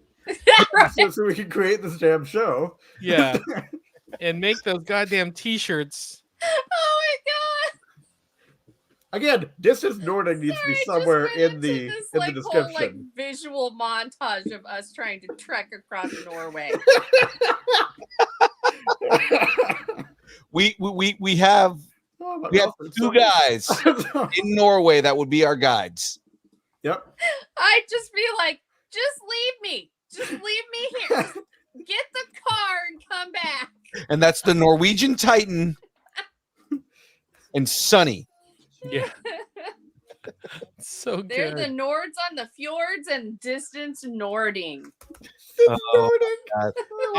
I need to text Sunny tonight and just be like, dude, I need you guys to record something and just call yourselves the Nords on the fjords. Mhm. Or Distance Nording. Give him like the intro and then let him translate it. Oh yeah. I just say Distance Nording at some point. Yeah. And it'll That's be too they brilliant. can be like, we're here for distance Nording reporting. We're Nords on the fjords. And then go into it.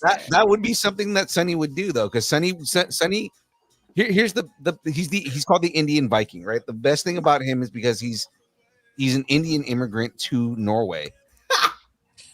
That's amazing. And he has he does the most he has a regular accent, but when he does an over exaggerated Norwegian accent, it's hilarious. Because he's a funny dude, man. He's really funny. Sonny used to be the DM in our Distance Learning Discord. Oh, that's awesome. So when we did the origins of the Distance Learning Discord were to organize D&D games. Ooh. And Sonny was the DM. Well, that's amazing. Yeah, all the way from Norway. I think maybe Shadu and Sunny should Yeah, I'm in, man. because Shadu's always looking for D&D. Oh yeah. Yeah, Sonny is an amazing writer, dude. The way that he writes his stories are fucking awesome.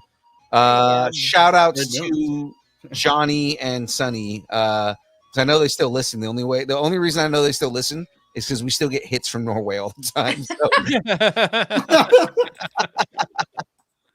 Want to connect with us? Yeah, we are on. Yes. Speaking of things that are banned in Idaho, connect with us. Connect with us. Oh, I gotta put the screen back on. Oh. There we go. Connect with us on all the social medias, all the places. Instagram, Facebook, Twitter. It's not X. It'll always be Twitter. I guess I'm going to keep on saying Twitter just to piss off Elon Musk. And again, X is definitely banned in Idaho. Not Twitter, but X definitely is. At least 3. Does that mean, hold on. Does that mean that Twitter is banned in Idaho because Elon Musk just started allowing porn on Twitter? Probably. All right. No. Yeah. What the hell, man? That's a thing. Well, he's got to get that 45 million somewhere. Exactly. Twitch, TikTok, Threads, YouTube, Discord, MySpace, Vine, GeoCities, Friendster, Second Life, AIM, Farmers Only, Christian Mingle. We are really going to open up an OnlyFans. And it's just going to be pictures of Phil's guns. Of Phil's guns, James's glasses sitting seductively on a table, and Aaron Watson's feet in man. Oh, it's good. And the beard. I mean, normally I say it's Aaron Watson's feet and mandals, the beard, and James's glasses. Yes, and the beard. Yeah. But I guess now my arms are in this. Yeah. Is the OnlyFans available in Idaho? I do not consent. Only if you get Phil VPN. Phil VPN is It's a new VPN. It's a new VPN. that we just came up with. It's specifically for people in Idaho, so you can watch porn. No, it's the Nords on the Fjords VPN. It's not NordVPN, it's NerdVPN. Nerd VPN. Oh my god. We gotta go. We gotta go. This is falling apart. The jokes tonight are on point. All right, ladies and gentlemen. God. If you would like us to break up with your boyfriend, girlfriend, significant other, pet, schoolyard bully, annoying neighbor, or just tell us how much you enjoy us, hate us, or wish the internet would consume us completely and spit us out at the feet of the Indian Viking himself and the rest of the Nords on the fjords, send us an email at dist. I'd talk more, but I'm too busy trying to park distance nording.com. And then I'll domain, folks. and then I'm gonna resell it to Sonny and Johnny. By the domain. It very much is starting to sound like a wrestling team. You're right. Yes, Jeff, you're right. Oh my god, the amount of jokes tonight. I have so much fuel for writing tonight. All right. And nerding at AOL.com, and we will read it on the show. Wait, oh my god. Nord mail fuel. That doesn't work. Nord mail. Nord mare. Nord mail energy. The Nord messes everything up. Why? Nord. You know what's funny? I think you have enough energy. It's enough Nord You know, it's funny. I think there is something called NordVPN. It is. There is. That was the joke I was making. Yeah. Oh God, that's so good. So anyway, hey, if you want to sponsor us, NordVPN. Yeah, NordVPN. If you guys want to, we got plenty of jokes. Yeah, you can sponsor us because apparently, we're gonna sell the on hell out of the your service. Nord machine. Yeah, now we need to at NordVPN. Yeah, just send them this part of the episode. And OnlyFans in Idaho. Yes. Yes. Oh my! I don't know what happened to this episode. I don't know how it could, but you know. But now we're just stretching because we're waiting on James to say his line. And I'm keep nerding still too busy. together. Oh There God, he goes. gentlemen, let's do the dance party because this has already gone too crazy tonight.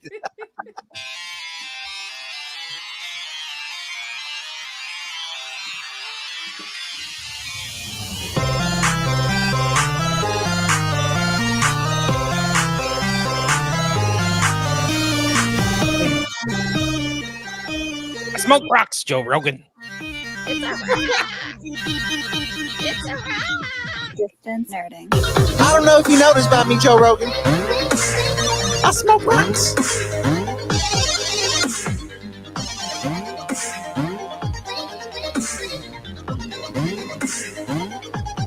Distance noting. No, show the arms. Don't show the armpits. Show the arms. There it is. Look at that. Somebody screenshot that. That's the thumbnail. Get a GIF on it. Get a GIF.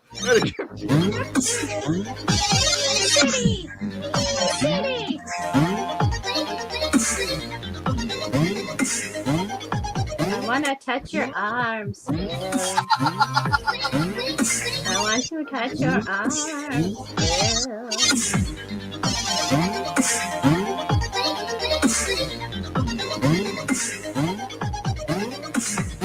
We'll see everybody next Thursday.